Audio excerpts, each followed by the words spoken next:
Hello there and welcome back to the Science Sleepy Minds.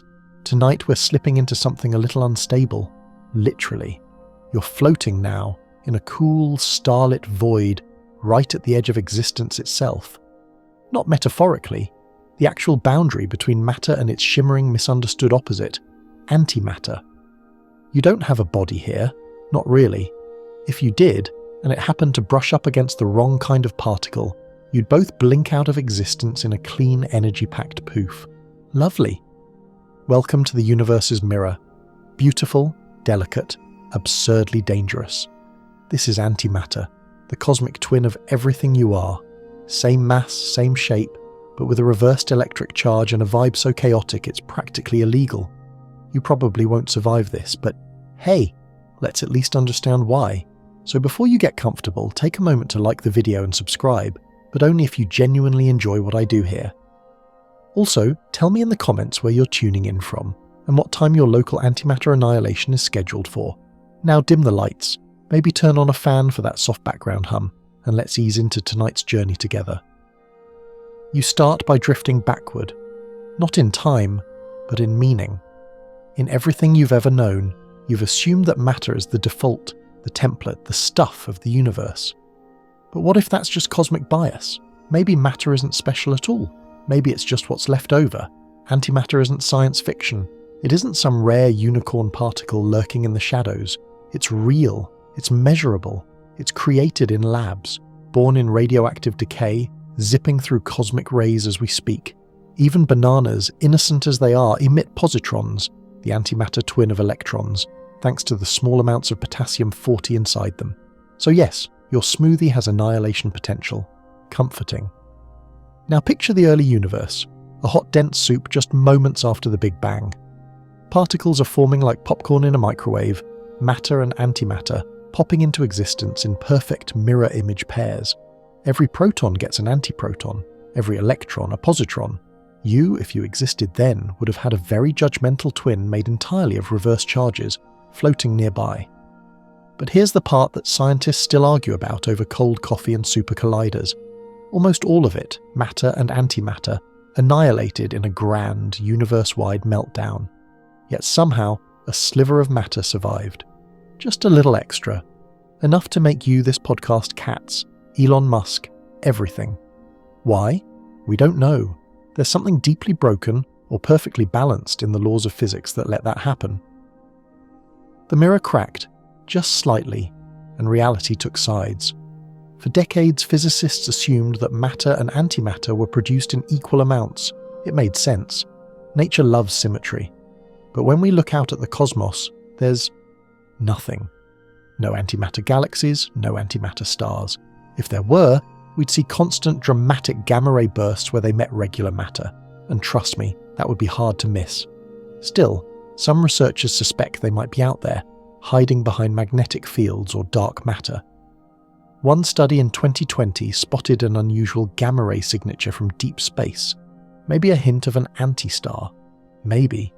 But for now, we live in a suspiciously one-sided universe, like showing up to a wedding where only one side of the family is there, and everyone pretends it's totally normal. As you drift further into this mirror world, you pass through the philosophical fog of identity. Is antimatter opposite? Or is it just different? What defines a proton after all? It's not the mass, they're equal. It's the charge, the behaviour, the interaction with other particles. In this way, antimatter isn't evil or unnatural. It's just the twin who took a different path. The first person to seriously propose this weird twin was Paul Dirac, back in 1928. Dirac was trying to reconcile quantum mechanics with Einstein's special relativity, because apparently sleep was optional back then. His equations didn't just describe electrons, they hinted at something else. A mirror solution. A particle with the same mass but a positive charge. He didn't quite believe it himself at first. But 4 years later, Carl Anderson, looking at cosmic rays with a cloud chamber, basically a glorified fog machine for particles, saw the track of a positively charged particle curving the wrong way through a magnetic field. Lighter than a proton. Bingo. The positron was real. Dirac's ghost particle wasn't a ghost anymore. It was dancing through our atmosphere, and that's when things got real, and very, very confusing. Because once you accept that antimatter is real, you also have to accept its terrifying tendency. If it touches matter, both are gone. Not violently destroyed, not broken down into debris, just gone, annihilated. In their place, pure energy, usually in the form of gamma rays. It's arguably the most efficient energy conversion process in the universe. E equals mc squared in its purest form. No exhaust, no waste, just pure light. And yet, for all that power, antimatter is fragile. You can't store it in a box. The moment it hits the wall, boom. So we trap it with magnetic fields in high vacuum chambers, like wild tigers in invisible cages. One wrong move, and everything vanishes in a twinkle. You pass over one such trap now, deep beneath Geneva, Switzerland. This is CERN's Antiproton Decelerator, where scientists play the world's most dangerous game of keep away. They make antiprotons slow them down, which sounds easy but costs millions, and try to combine them with positrons to make antihydrogen. Why? To answer one of the universe's rudest questions. Why are we here? Because if antimatter and matter are perfect opposites, they should have cancelled each other out completely. Yet they didn't. Something, some little flaw in symmetry, tipped the scales. And that tiny imbalance is why there are planets, puppies, and pizza. Historians of science still debate whether Dirac truly understood the revolution he ignited. Some say he was just following the math. Others think he knew exactly what he was unleashing. What's clear is this. He opened the mirror, and we've been staring into it ever since. You float now, weightless in the gap between what is and what might have been. The air here, not that there is any, hums faintly with electric possibility. On one side, the universe as we know it. On the other, the flickering, symmetrical dream of the one we never got. The mirror hasn't broken. It's just tilted. You hang suspended halfway between sense and speculation, and the world you know is beginning to slip. You haven't gone anywhere physically, but mentally. You've taken a hard left out of Newtonian logic and landed squarely in the unsettling suburbs of quantum weirdness. And right there, flickering just out of reach, is antimatter itself. So what even is it? Let's start with something simple. You. You're made of matter. Atoms, molecules, the usual suspects. Every bit of you is made up of protons, neutrons, and electrons. These are the basic building blocks of stuff. But for every one of those particles, nature seems to have created a mirrored version with the same mass but opposite properties. Enter antiparticles. Take the electron. It's tiny, zippy, and negatively charged. Its opposite, the positron, same mass, same spin, but with a positive charge. Put the two in the same room, and poof, they annihilate each other. Not in a dramatic Michael Bay explosion, but in a neat conversion to energy, like matter gently turning itself into light. Very polite, very final. The same goes for the proton, which is positively charged. Its antimatter twin, the antiproton, is negatively charged. And neutrons? Yes, even they have antimatter siblings. Although they're neutral, their internal quark structure is mirrored in the antineutron. Nothing escapes this particle duality. Now here's the fun part. None of this is hypothetical. We've seen these particles. We've created them. We've trapped them. We've even briefly assembled entire antihydrogen atoms, made from one antiproton and one positron. The first mirror atom floating like a ghost in a magnetic prison. And here's your friendly nightly reminder. If it touches literally anything made of regular matter, it will vanish in a sparkle of energy. You might be thinking, this feels unnecessarily dramatic, and you'd be correct. Antimatter is not just physics, it's physics in a leather jacket sliding across the hood of a flaming car. So where does this dramatic stuff come from? Let's start small. Antimatter is constantly created in nature. Cosmic rays slam into Earth's atmosphere every second, creating showers of particles, some of which are antimatter. Some radioactive elements, like potassium-40, undergo beta plus decay, emitting positrons. That's right, your body contains trace amounts of potassium-40, meaning you, dear listener, are technically producing antimatter as we speak. Congratulations. There's even a phenomenon known as pair production, where a high-energy photon, a gamma ray, can transform into a particle-antiparticle pair, like an electron and a positron, if it has enough energy and a nearby nucleus to play middleman. It's the quantum equivalent of pulling rabbits out of empty hats. Only the rabbits are doomed to obliterate each other moments later. But as strange as it all sounds, antimatter is consistent, predictable even. Once you get past the existential horror of a universe, with built-in self-destruct buttons, the physics is elegant. These particles follow the same rules as their matter counterparts. They just move to a different beat. Take magnetic fields, for example. Irregular electron curves left in a magnetic field. A positron, its opposite, curves right. This is exactly how scientists first spotted antimatter in the early 20th century. Cloud chambers, those delicate misty boxes that let us see invisible particles, would record spiral trails. The direction of the spiral was like a signature, a calligraphy of charge and mass. Which brings us to the real star of our bizarre tale, symmetry. Physics is obsessed with symmetry. It's a kind of beauty, yes, but it's also a survival mechanism. Symmetry suggests that the universe plays fair, that what happens on one side of the mirror can theoretically happen on the other. The idea that for every particle there's an equal and opposite particle is called CPT symmetry, a sacred rule in physics that combines charge, parity, and time. This law says that if you flip a particle's charge, c, invert its spatial coordinates, p, and reverse its flow through time, t, it should behave exactly like the original. You can try this thought experiment in your head, an antimatter apple, falling up instead of down, while playing the movie of its fall backward. Quirky? Yes. Broken? Not yet. But physicists are poking at it constantly, trying to find the cracks. Because if CPT symmetry breaks down, even just a hair, it could explain why the universe has more matter than antimatter, a tiny cosmic unfairness, and we, the accidental beneficiaries. Historians still argue whether early researchers fully grasped the implications of antimatter when it was first discovered. Some saw it as a mathematical curiosity, others as a nuisance, and a few as the harbinger of ultimate cosmic understanding. The fact that we're still debating its role almost a century later says everything.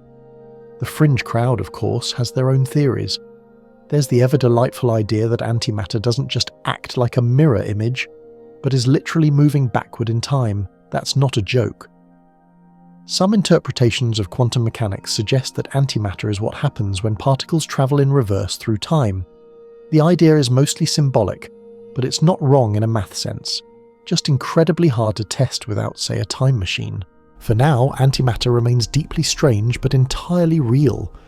We make it in labs, study it in detectors, and even use it in medicine.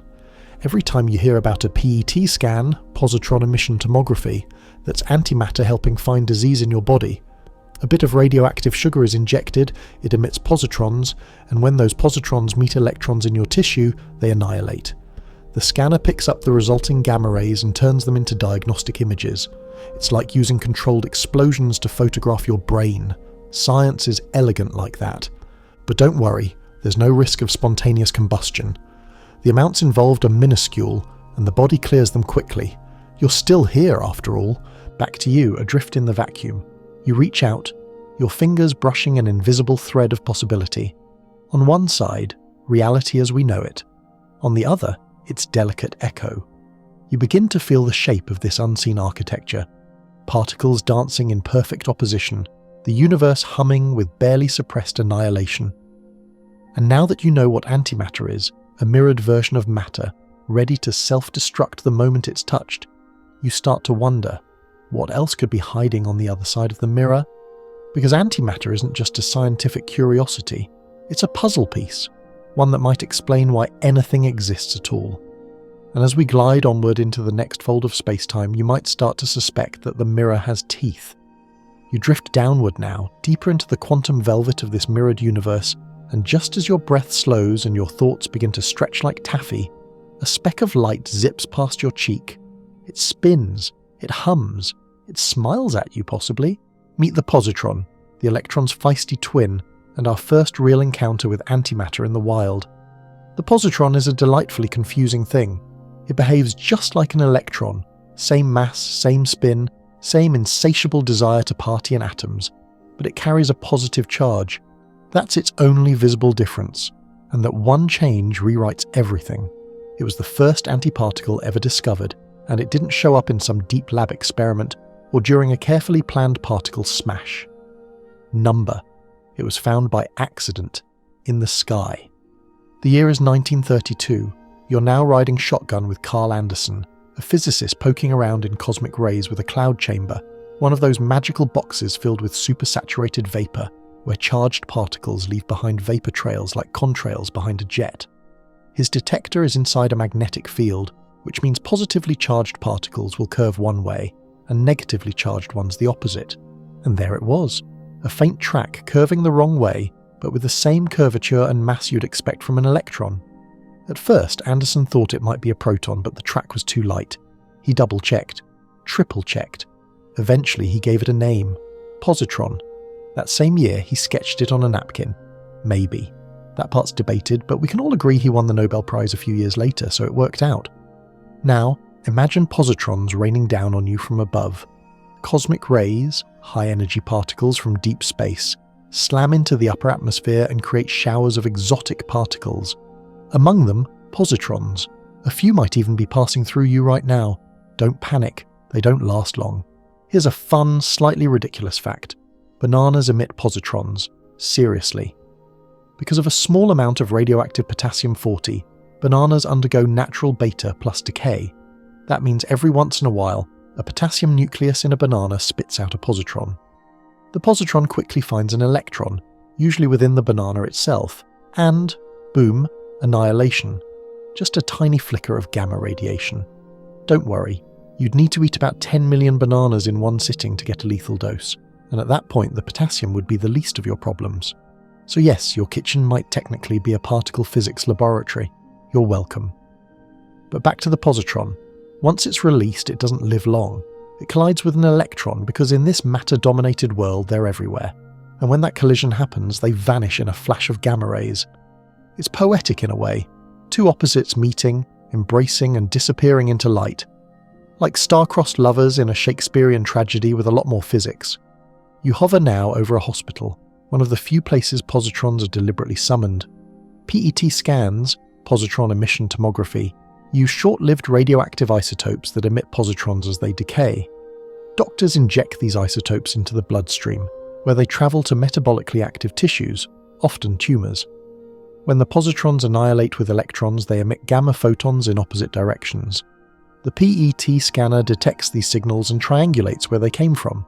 Voila, a functional image of your insides, mapped in real time. So yes, antimatter helps detect cancer. That's got to be worth at least one karma point in the cosmic balance sheet. But let's not pretend positrons are completely benevolent. In large quantities, they're volatile. That clean little annihilation? It releases energy, about 1.022 mega-electron volts per pair. Doesn't sound like much. Consider this. 1 gram of positrons meeting 1 gram of electrons would release the energy of 2 Hiroshima bombs. That's the kind of math that keeps physicists awake at night, and why antimatter containment is taken so absurdly seriously. And yet, positrons are charming. They show up uninvited but politely self-destruct. They're a little chaotic, a little flirty. They don't live long, but they make an impression. There's even a strange kind of quantum dance they do with electrons called positronium, a short-lived atom made of 1 electron and 1 positron orbiting each other. It's unstable, obviously. In less than a millionth of a second, they annihilate. But for that blink, they form something elegant. A romantic duet that knows it's doomed. Physicists still argue whether positronium could exist longer under certain conditions, like inside exotic materials or in extreme vacuums. The dream is to trap it, maybe even manipulate it. Imagine positronium lasers, or using it to probe the deeper rules of quantum mechanics. But for now, it remains a fleeting, tragic waltz. And speaking of tragic, you gently pass over a small detour in history, a fringe theory that positrons might explain certain ball lightning sightings. Yes, those spooky glowing orbs that float through the air during thunderstorms, occasionally passing through walls and freaking everyone out. Some speculative researchers proposed that these could be natural positron-electron plasma clouds. There's no real evidence, but it's fun to imagine. Positrons lighting up the night like confused will-o'-the-wisps. The more mainstream mystery? Why does the positron even exist? The standard model of particle physics says it has to. For every particle, an antiparticle. It's a symmetry thing, but the universe didn't have to be symmetric. So why is it? And if it is, why is it so uneven in practice? Why don't we see equal amounts of positrons and electrons? That question still hangs over particle physics like a soft thundercloud. Every experiment that studies the behavior of positrons and other antiparticles is in part looking for the one place where the rules slip, a tiny asymmetry, a flaw in the mirror, because if we can find where the mirror breaks, we might finally understand how we came to exist at all. You, me, this gentle sleep science monologue, it all hangs on whether positrons and electrons are exactly identical in all but charge. Spoiler, they seem to be, maddeningly so. And so we float forward with more questions than answers, but also a newfound appreciation for the small things, like the positron, that bright spark of not quite nothing, vanishing as quickly as it came. Just promise me one thing. The next time you eat a banana, think of the tiny matter-antimatter battle happening inside it. You may never look at breakfast the same way again. You keep drifting, curious now, lulled but hungry, and something mathematical brushes the edge of your awareness. Not a number exactly, not even a formula. More like the ghost of a thought, humming gently in 4 dimensions. This is where antimatter truly begins, not in explosions or banana peels, but in equations. You find yourself hovering over the shoulder of a thin, serious man in 1928. His name is Paul Dirac, and his pencil's about to fracture physics. He's trying to do something ambitious and frankly unreasonable, marry quantum mechanics with special relativity. Both are brilliant on their own, like 2 classically trained violinists, but play them together and they shriek, or worse, contradict. Dirac stares into the paper. He writes an equation to describe the behavior of an electron, but unlike anything before, it accounts for the high-speed relativistic effects Einstein described. It's beautiful, clean, elegant, and wildly uncomfortable. Because this equation doesn't just describe electrons, it describes something else too, a shadow solution, a particle with the same mass but a positive charge. No one had ever seen such a thing, and Dirac himself wasn't quite sure what to make of it. At first, he thought maybe it described the proton, but the math didn't fit. The proton was far too massive, so grudgingly he leaned into the weirdness. Maybe it wasn't an error. Maybe the universe really did have a mirror layer. His equation predicted the positron 4 years before Carl Anderson stumbled across one in a cosmic ray. This wasn't a case of science catches up to theory. This was theory dragging reality into a darker alley and whispering, "I know your secrets." Historians still argue whether Dirac truly believed in his own prediction, or whether he offered the idea as a placeholder, a kind of philosophical shrug. But whether he meant it or not, the implications were massive. Because in physics, math doesn't just describe the world, it often creates it. Dirac's equation didn't just predict the positron, it demanded it. That's the beauty and the horror of theoretical physics. When the math works, you have to assume the universe is following along, even if no one's seen the evidence yet. And once Dirac opened that door, there was no closing it. Suddenly, physicists realized that every particle in the universe might have an antimatter counterpart. Not just the electron, but the muon, the tau, the quarks, the neutrinos. An entire shadow zoo of particles lurking in the equations, each with the same mass, same spin, and opposite charge. But here's where it gets spicy. Some neutral particles, like photons, are their own antiparticles. A light particle, bouncing along, doesn't need a twin, it is its twin, self-sufficient, a little smug perhaps. Others, like the neutrino, remain a mystery. We still don't know if the neutrino is its own antiparticle or not. Physicists are throwing entire underground experiments at the problem, waiting for rare radioactive decays that would violate this very distinction. But so far, the universe remains coy. Back in Dirac's day, all of this was mind-bending. Imagine waking up to discover that your entire life is symmetrical, but only on paper, that somewhere, hidden in the folds of space-time, are mirror versions of everything you know, and that the only thing separating you from them is a deep, relentless silence. But things got weirder still. Dirac's equation didn't just hint at mirror particles, it also flirted, quietly, but insistently, with negative energy. This part gets a little brain melty, so let's slow down. When solving for energy in the equation, Dirac found that the solutions weren't just positive. There were negative energy states, infinite numbers of them. At first, this seemed like a problem. If particles could fall into lower and lower energy levels, why didn't the universe collapse? To fix this, Dirac proposed the now infamous idea of a Dirac sea, an infinite sea of negative energy particles already filling all those lower states. Like a cosmic ocean we can't see because it's full. Only when something creates a hole in the sea, like knocking out a particle, do we notice anything. That hole behaves like a positive energy particle with opposite charge, an antiparticle. It's not the model physicists use today, it's a bit outdated, but the metaphor still ripples through textbooks. The idea that emptiness might actually be full and that absence can behave like presence is deeply quantum, deeply poetic, and honestly kind of rude. The fringe crowd ran wild with it, of course.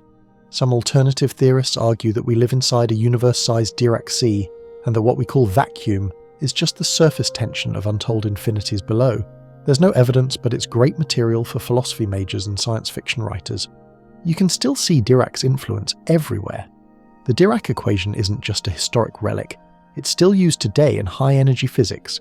It laid the groundwork for quantum field theory, which is basically the rulebook of the modern universe. Without it, no particle accelerators, no Higgs boson, no understanding of how forces and particles interact at the tiniest scales, and by predicting antimatter, Dirac gave birth to 1,000 future questions. If every particle has an opposite, what happens when those opposites meet?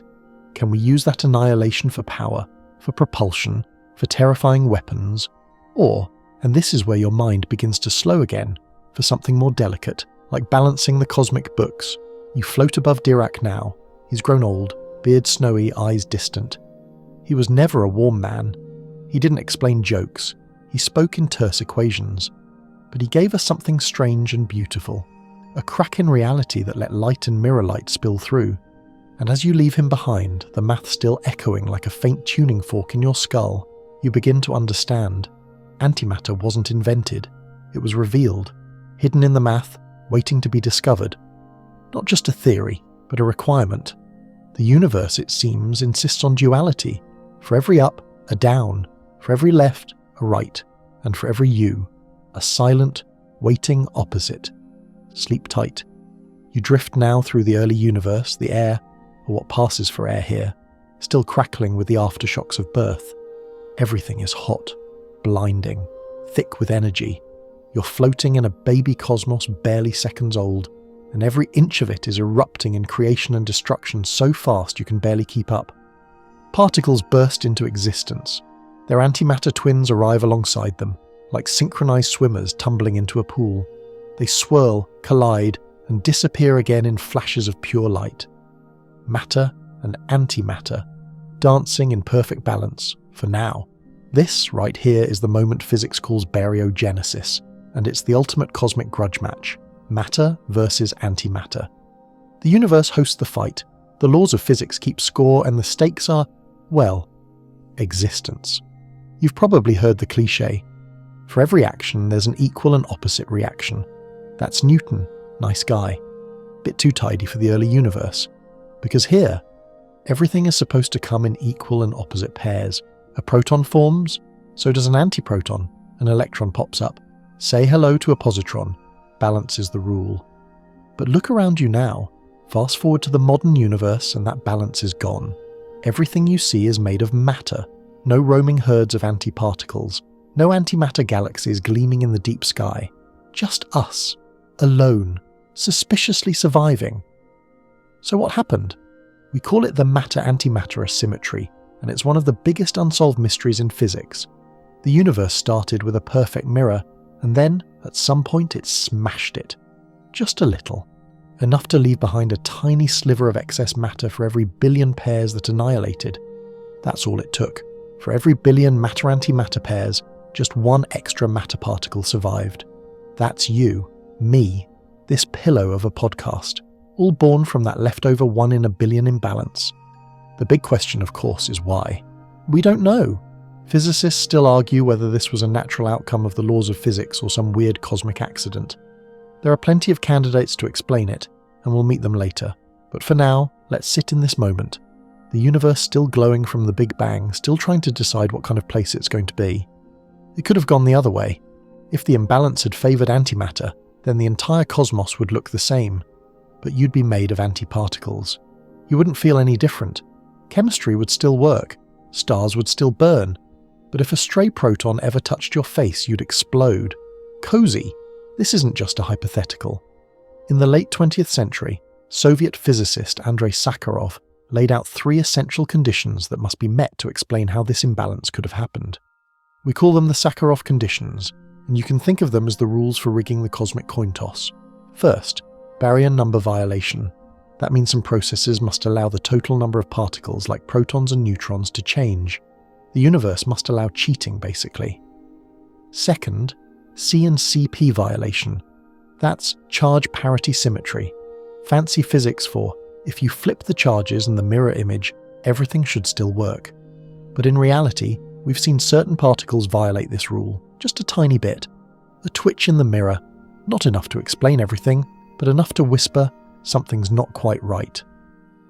Third, out of equilibrium conditions. Things had to be chaotic. Particles had to be forming and decaying so rapidly that they didn't have time to reach balance. Because if you give the universe too much time, it gets symmetrical again. You've got to catch it while it's panicking. These 3 things, Sakharov argued, could tilt the scales just enough to explain why the matter survived. It's not confirmed, but it's the best we've got. And yet, there are still problems. The amount of CP violation we've observed so far, mostly in strange little particles called kaons and bemesons, doesn't seem large enough to explain the huge imbalance we see today. We need more symmetry breaking than our current models predict. So physicists keep looking. They build massive colliders. They search the skies for antimatter signatures. They study decays of rare particles and hunt for ghosts in the data. All to find the one tiny broken rule that saved the universe from glowing itself out of existence.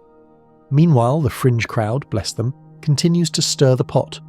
Some argue that there is an antimatter half of the universe, and it's just been neatly tucked away, beyond the observable edge, or curled into a dark sector we can't interact with. There's no hard evidence, of course, but the idea's charming, like cosmic roommates who agreed to live on opposite sides of a very large wall.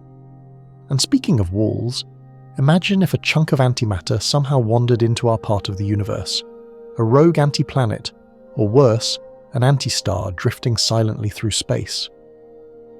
The moment it touched even a wisp of interstellar hydrogen, we'd see an explosion of gamma rays like nothing else. It'd be obvious, catastrophic, spectacular. And so far, nothing. If antimatter galaxies exist, they're very shy. So instead, we keep looking inward, digging into the rules that governed those first microseconds after the Big Bang, when the universe still had decisions to make. Was it random? Was it rigged? Or is the symmetry still there, just hidden in ways we haven't learned to look for? You float again over that primordial battlefield, particles flashing in and out of being, the air humming with energy. You see a pair collide and vanish.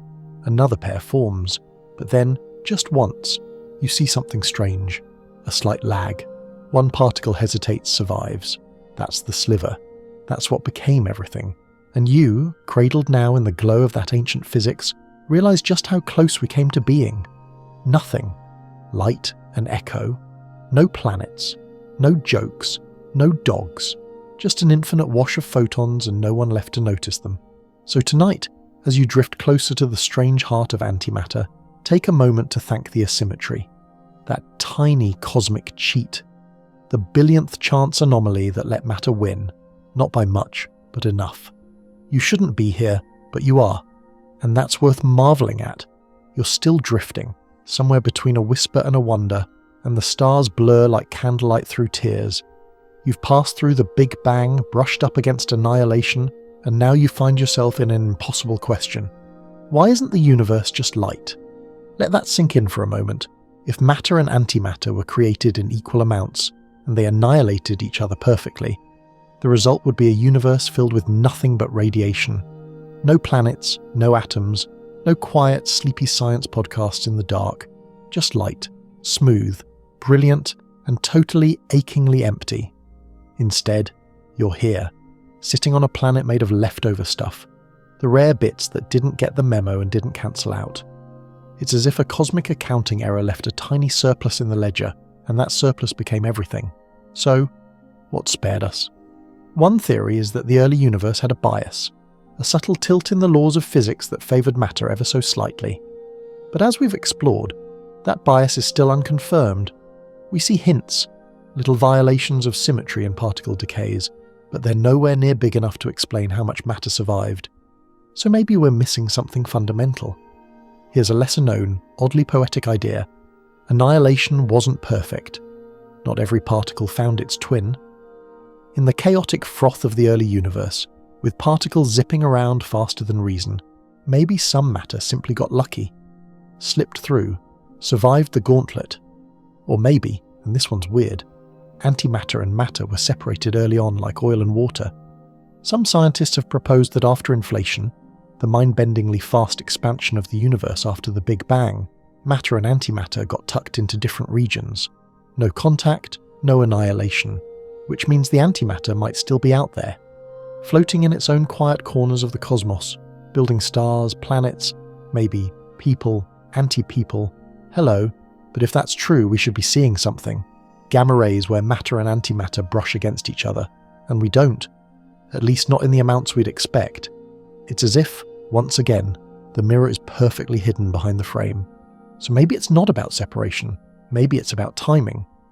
The freeze-out theory says that in the early universe, as it expanded and cooled, particles and antiparticles had less and less energy to find each other, like party guests slowly leaving the dance floor.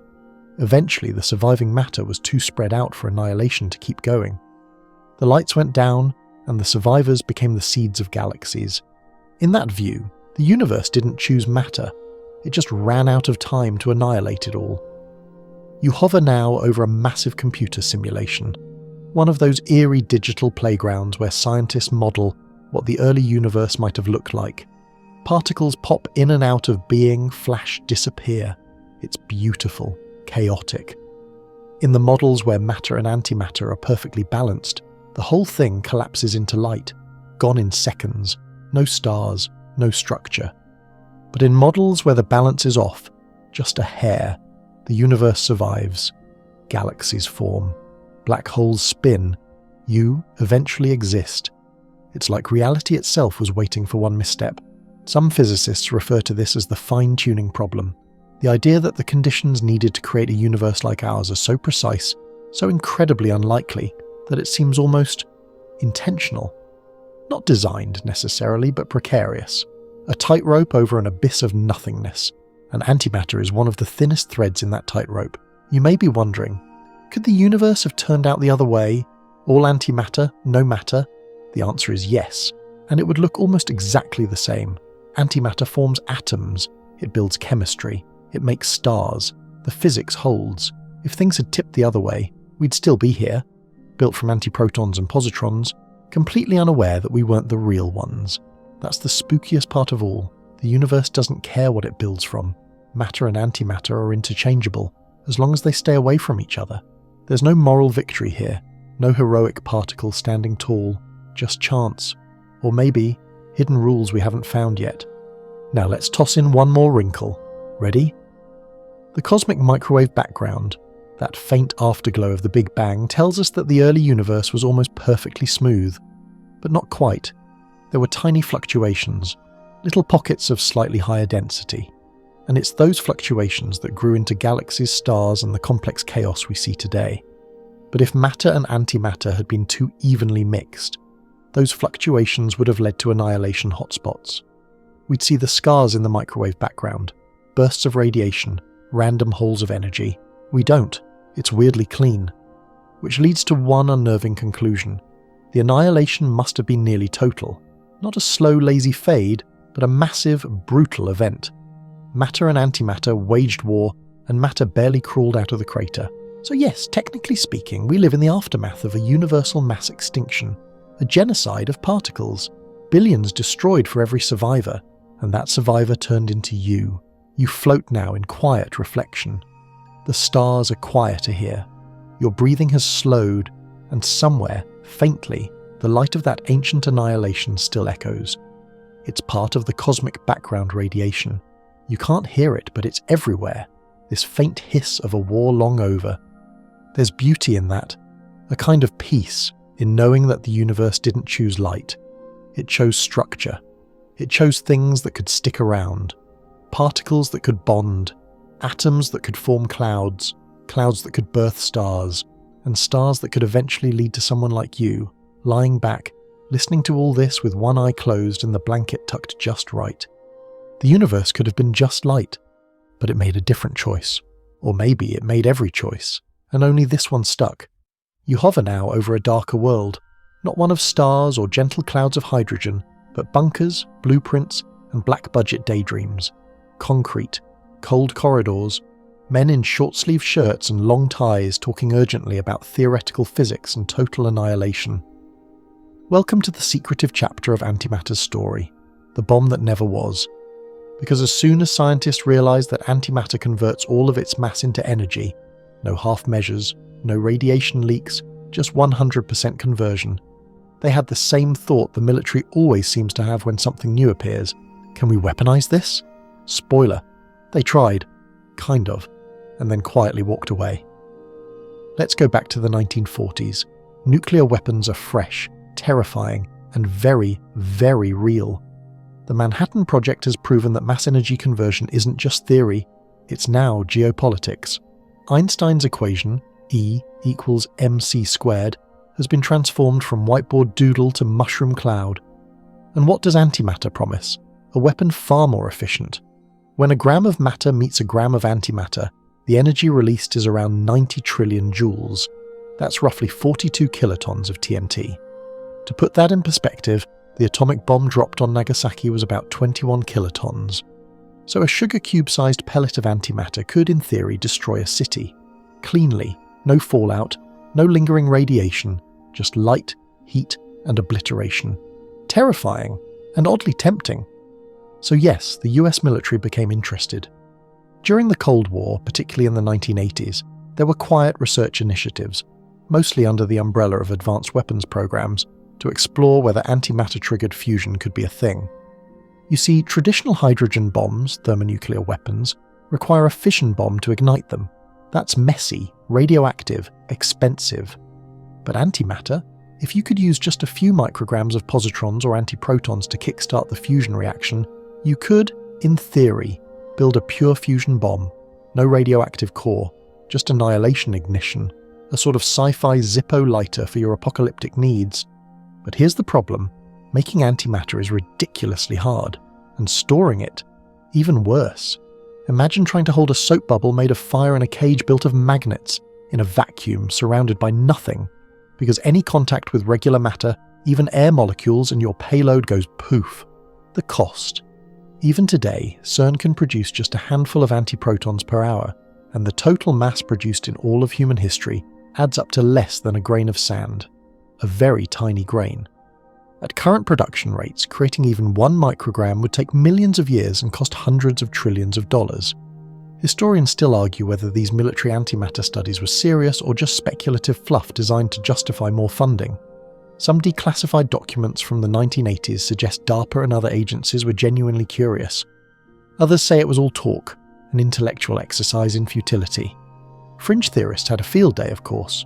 There are whispered claims of classified satellites designed to detect antimatter in cosmic rays for weapon development, of antiproton traps hidden in underground labs, of rogue physicists experimenting in the Nevada desert. No evidence, but the idea stuck. Pop culture loved it. In 2000, Dan Brown's Angels and Demons blew the whole idea wide open for mainstream audiences. A Vatican-bound plot involving a stolen vial of antimatter from CERN, threatening to blow Rome sky high. Cinematic, implausible, but based on real science, sort of. In the film, the antimatter is stored in a magnetic bottle, a perfectly levitating trap powered by portable batteries, which, if you've been paying attention, is about as likely as keeping a snowball alive in a volcano. But audiences ate it up. Antimatter was sexy again. And let's not forget Star Trek, where the warp drive runs on controlled matter-antimatter reactions. The USS Enterprise literally zips around the galaxy on a diet of annihilation. Efficient, yes. Realistic, not remotely. But the physics behind it, E equals mc squared, total mass-to-energy conversion, is sound. Back in the real world, interest faded. The military realized that storing antimatter was harder than making it, and making it was basically impossible at scale. In 2004, the US Air Force officially de-emphasized antimatter weapon research, citing practical limitations. Translation: too expensive, too unstable, and way too easy to accidentally blow up your own lab. Even today, some researchers toy with the idea of antimatter-based propulsion systems, particularly for interstellar travel. We'll talk about that later. But for bombs, the hype died. The budget moved on. Still, it's not completely dead. In theory, an antimatter-triggered nuke could be the cleanest weapon imaginable. No radioactive waste, just instant destruction. And some think it's too tempting for the world to ignore forever. One rogue nation, one breakthrough in antimatter production, and the entire idea could be back on the table.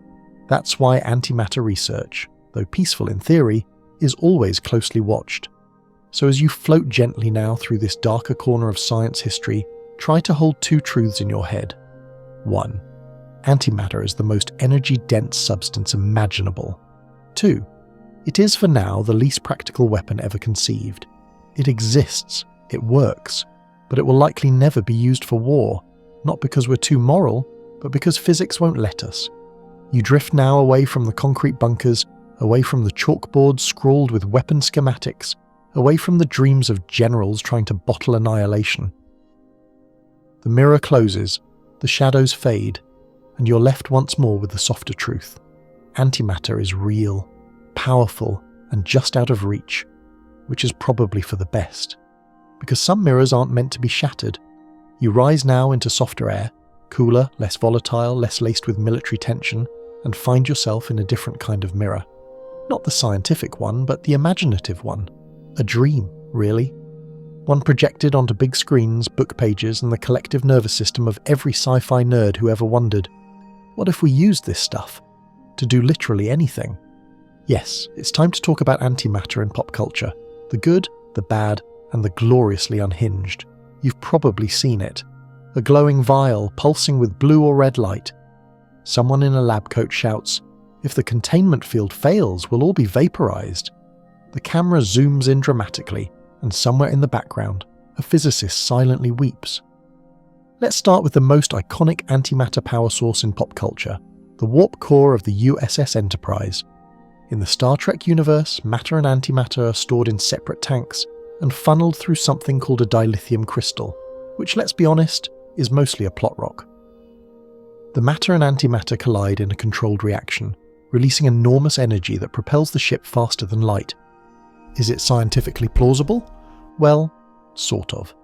The basic idea is rooted in real physics. Matter-antimatter annihilation does produce energy, more energy per unit mass than any other known process. So in theory, a starship powered by such a reaction could exist. But in practice, number, not even close. First of all, we can't make enough antimatter, not even enough to boil a pot of water. And even if we could, storing it would be a nightmare. Remember, antimatter annihilates on contact with regular matter. That includes the walls of its container, the air, your face, anything. You'd need a perfect vacuum and a magnetic bottle to suspend it in midair. Sci-fi shows like to imagine these as glowing glass tubes. In reality, they'd look more like large, silent metal chambers with no visible light. Because the second you see a glow, something's gone wrong. Still, the dream persists. Antimatter appears over and over again in fiction as the ultimate energy source, or the ultimate weapon, or, sometimes, a handy way to explain time travel, teleportation, or whatever the writers needed that week. In Doctor Who, the Time Lords use antimatter to power their TARDISES. In Mass Effect, the starships run on antimatter cores, converting it to usable energy through a process even vaguer than dilithium. In Halo, the Covenant use antimatter bombs because of course they do. If it sounds dangerous and glowy, it's probably got antimatter in it. And then there's Dan Brown, who did not get the memo about practicality. In Angels and Demons, the plot revolves around a stolen vial of antimatter from CERN, stored in a magnetic bottle that conveniently runs on batteries. The problem? Batteries don't last forever, and when the charge runs out, boom, Rome goes up in a puff of gamma radiation. Now, let's be fair. That is technically what would happen. If you lost containment on a few micrograms of antimatter, the resulting explosion would be enormous. Not city flattening perhaps, but close. The issue isn't the physics, it's the feasibility. CERN does not have vials of bottled antimatter lying around. They produce nanograms per year and store them in huge, complicated, energy-intensive traps, not elegant thermos-sized murder tubes. The total amount of antimatter ever made wouldn't even power a decent toaster. Still, there's something irresistible about the idea. Antimatter taps into a very specific kind of narrative appeal. It's perfectly efficient, beautifully invisible, and catastrophically unstable. In other words, it's the ultimate metaphor. Energy, death, creation, and mystery, all in one neat, unseeable package. It represents the hidden edge of science, the part that's real but just out of reach. The fact that we know it exists, that we can make it in tiny amounts, gives writers just enough rope to spin grand tales, and audiences eat it up. Some of it, though, is surprisingly grounded. Shows like The Expanse treat antimatter with more realism, using it in propulsion but acknowledging the danger and difficulty. Even Marvel, in its weirder moments, occasionally nods to the fact that their quantum tech probably involves matter-antimatter dynamics, just very selectively. But even in the grounded stories, antimatter is always a symbol, a kind of controlled chaos, a paradox that can save the world or end it. It's never just background science, it's drama incarnate. You float now through a fictional starship's engine room. The warp core hums like a cathedral organ. The antimatter containment field flickers in emergency red. There's always someone in the background muttering about containment field strength or plasma injectors, as if any of that is helping. But it doesn't matter, because antimatter in pop culture is never just fuel. It's the tension in the story, the threat that looms silently until it doesn't. It's science elevated to myth. And like all good myths, it tells us more about ourselves than it does about the universe. It tells us that we dream in equations, that we fear our own cleverness, that we long for something powerful and clean, something that could take us to the stars or wipe us from the earth with equal ease. And just maybe it hints at how close we've come to turning knowledge into magic. Because in a way, antimatter is magic. Real magic. Not wand-waving and sparkles, but the kind that slips into reality through the cracks in our understanding. The kind that exists just enough to be dangerous, mysterious, and endlessly poetic. And as you glide away from the glowing warp core, the cinematic violins fading behind you, you realize something else. All myths are based on a truth, and antimatter's truth is still unfolding. You spiral downward now, away from the fantasy, from the starships and blinking lights and convenient plot devices, and into a far stranger, far quieter place. A real one. It hums. It glows. Not with fictional danger, but with precision. Gigantic magnets churn silently. Invisible beams cut through vacuum, and somewhere beneath your drifting feet, particles are being torn from nothing and made to dance. Welcome to CERN, home of the Antimatter Factory. Yes, it exists. You're now floating beneath Geneva, Switzerland, where the European Organisation for Nuclear Research, better known as CERN, has built one of the most complicated scientific facilities in human history. Here, in the Antiproton Decelerator, AD, scientists aren't just smashing particles together, they're creating antimatter, storing it, studying it, whispering sweet nothings to it through magnetic fields. It's not flashy. There are no glass tubes full of red glowing plasma, no countdown timers, just beige hallways, cool labs, and machines the size of cathedrals, all humming with unthinkable precision. Let's walk, quietly, through the process. It begins with a beam of protons accelerated to high energies. These are slammed into a metal target, often made of iridium or copper. The impact is violent, subatomic chaos. From the wreckage, among countless other particles, a few precious antiprotons are born. That's right, smashing matter together hard enough can shake loose antimatter. But here's the problem. These antiprotons are moving way too fast. They're chaotic, unpredictable, and would instantly vaporize if they touched anything made of regular matter. So the first step is to slow them down, gently. That's where the Antiproton Decelerator comes in. A ring of magnetic fields, about 200 meters in circumference, that carefully strips away the antiproton's energy. It's like trying to slow down a swarm of angry wasps using only wind and math. But it works. Once the antiprotons are slow enough, they can be stored. Not in jars, not in vials, but in magnetic traps. Fields so perfectly tuned that the particles float in place, never touching anything.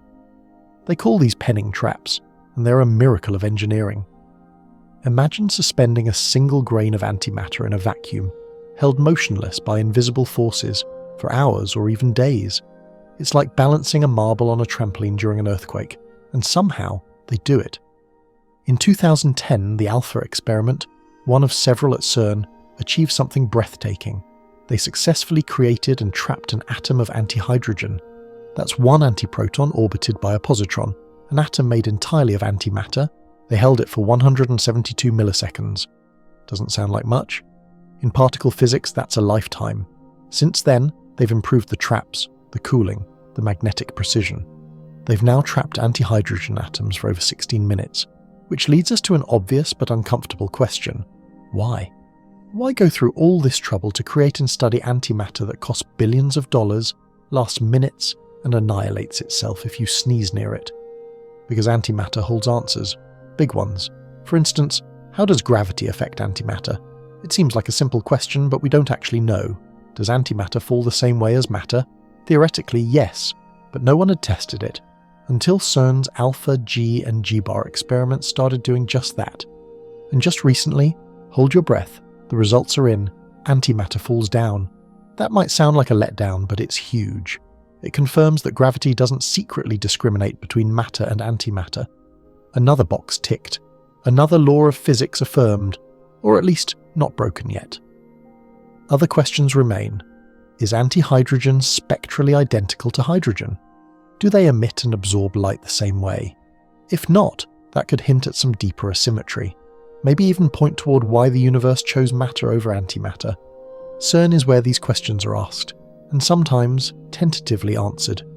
You hover now above the cavernous heart of the facility. Thick cables run along the walls. Superconducting magnets coil in rings. The machines don't look like sci-fi. They look like industrial art. Massive, silent, humming with intent. Physicists walk by in jeans and lanyards, clutching coffee and speaking in rapid-fire equations. No one's trying to build a bomb here. They're not trying to change the world overnight. They're just trying to understand it one trapped antiproton at a time. And still, fringe stories bloom. Whispers that CERN is opening portals, that antimatter experiments are too dangerous, that perhaps one rogue collision might create a black hole. These are nonsense, of course, but they echo something deeper. The unease people feel when science brushes too close to magic. Because the truth is, CERN is quiet magic. Not explosive, not cinematic. Just careful, patient unraveling of the universe's most intimate threads. You can stand in those halls and feel it. The weight of human curiosity, sharpened by precision, tempered by humility. Historians still argue whether the discovery of antimatter's properties at CERN represents the peak of experimental physics, or just the beginning. Some say we're hitting the limits of what can be done on Earth. Others believe these quiet, vacuum-sealed miracles are just step one in understanding what lies beyond the standard model. And as you slowly float upward, past the concrete ceilings and lead-lined doors, you begin to see it differently. Not as a lab, but as a mirror shop. CERN, with all its colliders and traps, is polishing a mirror we can't yet see into, trying to bring the reflection into focus, to catch a glimpse of the part of the universe that nearly wiped us out, and that may still hold secrets more powerful than we're ready for. But for now, it's all quiet. The antimatter is behaving, the magnetic bottles are cold, and somewhere, a positron pirouettes silently in a vacuum chamber, unaware it is the most expensive subatomic ballerina in the world. You drift now into a glowing ledger, a bank account scrawled not in numbers but in particles, and it's very, very overdrawn. You hover over an empty tray labelled Antimatter production budget, and it's sad. Like, buying a yacht with 2 pennies? Sad. Tonight we're talking about something that always ruins the dream faster than a dropped banana in zero gravity. Antimatter is expensive. Like moon made of caviar expensive. Like you could literally buy a private country or a small moon before you could buy a spoonful of antimatter. Expensive. Let's break it down. Right now, as of the latest estimates, antimatter is the most expensive material in the world, by an absurd margin. The going rate, if you could even buy it, which you can't, is around $62.5 trillion per gram of positrons. Let me say that again, slowly. $62.5 trillion per gram. That's just positrons, which are relatively easier to produce. If we're talking about antiprotons, which require high-energy collisions and magnetic confinement, the cost skyrockets. Some estimates put a single gram of antiprotons at $100 trillion or more. For context, if you had 1 gram of antimatter and 1 gram of matter and let them meet in a poetic flash of mutual destruction, the energy released would be equivalent to about 42 kilotons of TNT. That's roughly twice the size of the bomb dropped on Nagasaki. So, yes, it's powerful. But at that price tag, you'd be better off filling a warhead with Mercedes-Benzes. So, why is it so expensive? Let's step into the factory. Producing antimatter isn't like digging it out of the ground or mixing it in a lab. It involves particle accelerators, like the ones at CERN, that slam protons into metal targets at high speeds.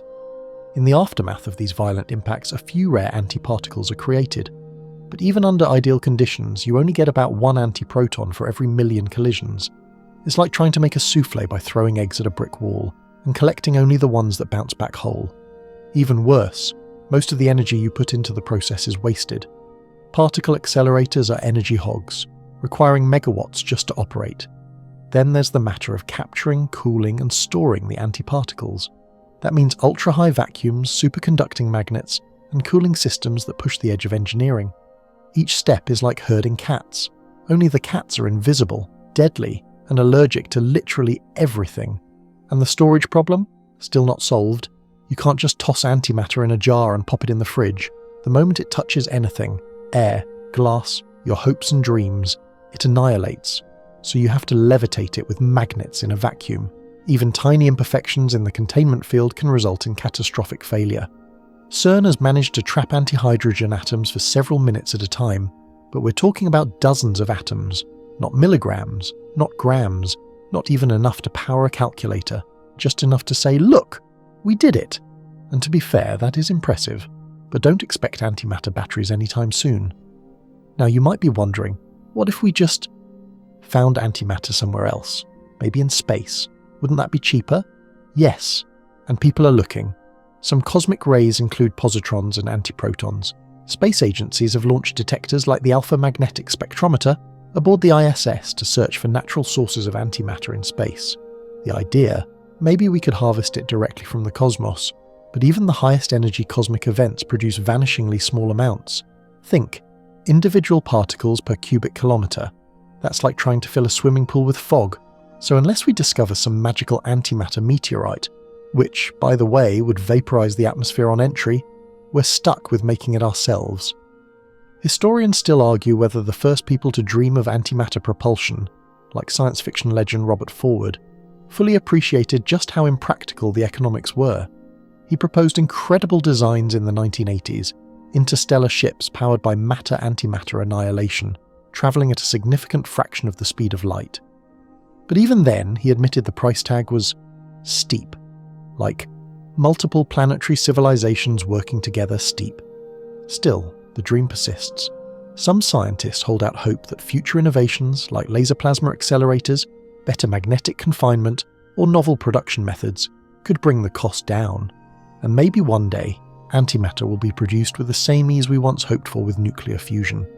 But for now, antimatter is a luxury item no one can afford. A fun, strange tidbit before we drift further. In 1999, NASA estimated that producing 10 milligrams of positrons would cost about $250 million and require 200 megawatt hours of energy. That's enough to power an entire town for several days. So if anyone offers you a discount vial of antimatter on the internet, maybe pass. You float now through a glowing metaphorical safe, a vault of invisible, impossibly expensive fuel. It contains exactly nothing, because even the richest nation on Earth couldn't afford a measurable dose. The emptiness hums with potential, and with futility. Antimatter is the ultimate tease. The physics says it's perfect. The reality says, nice try. But isn't that a little poetic? The universe built a substance that turns every ounce into pure energy, but made it so impossible to access that we're forced to just look at it from a distance, like a museum exhibit. A caged dragon, the most powerful material in the cosmos, and it's sitting behind layers of math, magnets, and money. So you keep drifting, past the particle budgets, past the grant proposals and power grids, past the theoretical cost of turning the moon into a particle accelerator. Don't ask, someone did the math. Because even if we never use it to power a ship or light a city, antimatter still lights the imagination, and that at least is free. You're coasting now at the edge of a collision, gentle in your drifting but surrounded by the most violent process in all of known physics. No wind, no tremor, just stillness. Until suddenly, two particles meet, and in that blink the very fabric of reality folds itself into pure radiant energy. Welcome to annihilation. Not the metaphorical kind, not the sci-fi laser beam or doom device of the week. This is the real deal. Matter meeting antimatter, cancelling each other out perfectly, and leaving behind nothing but energy. No debris, no leftovers, just light. And strangely, it's kind of beautiful. Picture this. A positron humming along quietly through space meets an electron equally unaware. The two spiral toward each other, drawn together by opposite charges. They touch. In a flash. A moment too fast for the human mind to perceive, they both vanish. Gone. What's left? Two gamma-ray photons, each with 511 kilo-electron-volts of energy, flying off in opposite directions, preserving momentum as though the particles had simply transformed into light-speed echoes of themselves. This is annihilation. And it's oddly elegant. It's also incredibly efficient. Unlike chemical reactions, think burning gasoline, or even nuclear fission, matter-antimatter annihilation converts 100% of mass into energy. No ash, no radiation waste. Just the cleanest possible detonation the universe allows. E equals mc squared in its purest form. So how often does this happen? Surprisingly, often. Inside your body, for instance, if you've ever had a PET scan, you've hosted a little annihilation party. That's positron emission tomography, remember? A tiny amount of radioactive material is injected into you. It emits positrons as it decays, and those positrons quickly find electrons and annihilate. The resulting gamma rays are detected and used to build a 3D map of your insides. Annihilation, used for diagnostics, medicine, weaponized physics, gently. But this reaction plays out all over the cosmos too. High-energy cosmic rays sometimes generate antimatter particles, which then collide with matter in the atmosphere and annihilate. Deep in space, near pulsars or black holes, conditions are wild enough to produce positrons regularly, leading to natural bursts of annihilation gamma rays. There's even a persistent source of such radiation near the center of our galaxy, a strange 511 kilo-electron-volt glow, like a fingerprint of lost matter. Scientists believe it's from positrons interacting with electrons in the galactic bulge, but the exact source is still debated. Some even suggest dark matter interactions. Others point to more mundane causes like pulsars or supernovae. Historians still argue whether that persistent glow is from known astrophysical sources or something more exotic, maybe even anti-stars, which we'll explore soon. Back here on Earth, we're learning to harness annihilation carefully, but always with fearsome respect. Even a single milligram of antimatter could vaporize an entire building. A gram, and you're looking at a small city. So the trick is, never let it touch anything. That's why researchers trap antiprotons and positrons in magnetic fields. No walls, no containers, no physical contact. Just floating, isolated particles in high vacuum. Because one bump, one stray atom, and poof, everything disappears. You float now above a particle detector, maybe one at CERN, or Fermilab, or SLAC. You watch as electrons and positrons zip through magnetic chambers. Most pass by quietly, but occasionally they meet. A small flash, 2 photons, the rest of the room just knows what's happened. The detectors register it, the computers log it, the scientists smile. Another data point, another tiny death. And there's a strange philosophical comfort in that. Because in annihilation, there's no pain. No explosion in the cinematic sense. Just 2 entities becoming light, releasing all their potential energy in the cleanest way possible. No funeral, no sound, just transformation. But there's a darker angle too. Because annihilation isn't just elegant, it's total. There's no returning from it. When matter and antimatter meet, there's no backup, no leftovers to clone. It's as final as physics gets. And yet, it might also be the key to our future energy sources. Imagine a spacecraft powered not by fuel tanks, but by controlled matter-antimatter reactions. Just a few grams could propel a ship to near light speed, with far less fuel mass than conventional propulsion systems. NASA has actually explored this. The antimatter rocket is a real proposal, on paper anyway. In some designs, the annihilation energy heats a propellant like hydrogen, which is then expelled to create thrust. In others, the gamma rays are converted directly into momentum, using exotic materials like photon reflectors or electron-positron plasmas. It's all beautifully theoretical and completely impractical for now, given the cost and containment issues we explored earlier. But the dream persists, because annihilation, if controlled, is the ultimate battery. 1 gram equals enough energy to power New York City for an entire day. The efficiency is intoxicating. No moving parts, no carbon, no radiation waste, just an exchange of identity for energy. And that's what makes it so haunting. You float now at the site of an imaginary collision. 2 particles, a flicker, a warmth in your chest you didn't expect. Because in that moment, you've just witnessed the most perfect conversion known to science, not destruction, but release. They didn't die, they became something else. Light, yes, but also pure information, preserved in photons, flying off forever through space. Somewhere, perhaps 1 billion years from now, those photons might strike a sensor or a rock or a poet's eye and remind the universe that 2 tiny things once touched, and in doing so, became eternity. Fringe thinkers even flirt with the idea that annihilation could be used to transmit information, if we learn to direct the photons with precision. A kind of quantum Morse code, pulsing across space-time. It's unlikely, but beautiful to consider. So as you sink deeper now into your pillow, your fan whispering softly in the corner, remember this.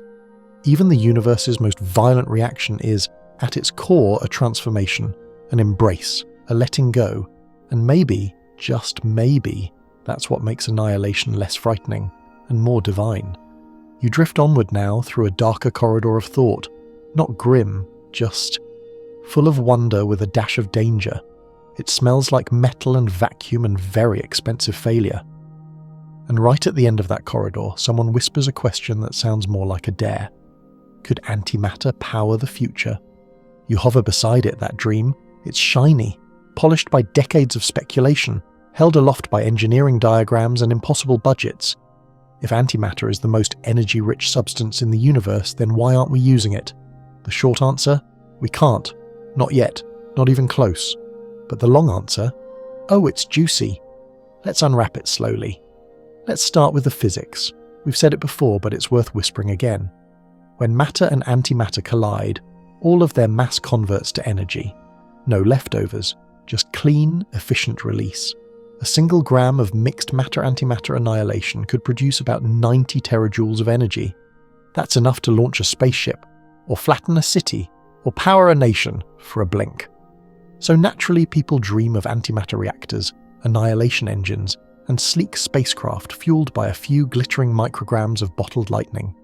Even NASA has studied this. One early design was called the Antimatter-Catalyzed Nuclear Pulse Propulsion System. Catchy name, right? The basic idea is to trigger miniature fusion explosions using tiny doses of antimatter, just enough to ignite a reaction without the need for a massive fission bomb. It's called catalyzed because the antimatter doesn't provide all the energy itself. It just starts the fire, like a match to a rocket engine. And since fusion is clean and powerful, this could, in theory, allow for efficient long-range space travel without radioactive fallout. Other designs propose pure antimatter engines, where the annihilation energy is converted directly into thrust. One method suggests using charged pions produced during antiproton annihilation to push the spacecraft forward. Another involves capturing the gamma rays from electron-positron annihilation and reflecting them out the back, though this would require materials that don't currently exist, or obey the known laws of optics. So yes, it's wildly theoretical, but tantalizing. The real showstopper, as always, is storage. Imagine you've got your spacecraft, you've got your antimatter fuel. How do you keep it from touching literally anything? Even cosmic dust, even the container walls, even a molecule of air. The only answer is a magnetic bottle, a complex configuration of electromagnetic fields, creating a vacuum chamber where antimatter particles float in isolation, never touching the edges. These traps exist, penning traps, Paul traps, but they're bulky, fragile, and only work for individual particles or very small amounts. Scaling that up to spacecraft propulsion is like trying to lift a skyscraper with a feather. Not impossible, just deeply, comically unready. But let's pretend we solve it. We build the bottle, we figure out containment. Now we need fuel. So you go to the antimatter gas station, except it's closed forever, because making antimatter is absurdly inefficient. Producing a single microgram could take centuries of particle collisions at facilities like CERN, and even then, the energy you put in would vastly outweigh the energy you get out. It's like burning 10 forests to toast one marshmallow. This is the antimatter paradox. It's the ultimate fuel, and yet creating it costs more energy than it provides. It's like the universe is dangling it in front of us, smirking, and yet we dream. Because antimatter has no moving parts, no gears, no combustion chambers, just energy. If we could harvest it in space, say, from regions near pulsars or black holes, it could one day become the interstellar fuel we're looking for. That's the idea behind the hypothetical Bussard antimatter ramjet. It's a spacecraft that uses electromagnetic fields to scoop up antimatter from the interstellar medium, like a whale filtering plankton, and uses it for propulsion. Elegant, sci-fi, and totally reliant on tech we don't yet possess. Still, the shape of the future can already be traced in these ideas. You float now past early prototypes, not of engines, but of antimatter beam weapons. Yes, we're back to that.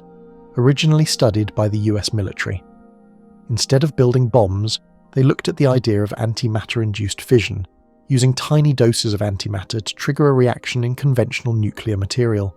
Smaller, cleaner weapons, never built. Probably for the best. But in civilian circles, some researchers imagine antimatter microthrusters, tiny propulsion systems for interplanetary drones. Even if we could only make nanograms per year, it might be enough to power deep space probes, where every microgram matters. There's also fringe chatter about antimatter medicine, beyond PET scans, theoretical ideas about targeted annihilation therapy, where positrons might one day be used to vaporize tumors on a cellular level. Too speculative for now, but just within reach enough to make you lean forward. Historians still argue whether these dreams are worthwhile or delusional. Some physicists call antimatter propulsion a dead end, a glamorous trap. Others call it a necessary goal, a marker on the road to Type 2 civilization status, one that demands we learn to control the rawest form of energy nature offers. The fringe folks, of course, believe there's an antimatter breakthrough hidden in a vault somewhere. A government Lab A crashed spacecraft. You know the story. No proof, of course. But it tells you something about the hunger. We want this to work, and why not? Imagine lifting off in a craft no bigger than a delivery van, powered by a gram of fuel. No carbon, no refueling. Just a controlled reaction turning mass into light, thrusting you through the void like a photon skipping across water. Imagine reaching Mars in weeks, not months. Saturn in months, not years. The edge of the solar system and maybe even beyond. But for now, it's a dream. You settle again. The air hums faintly. The universe folds in around you.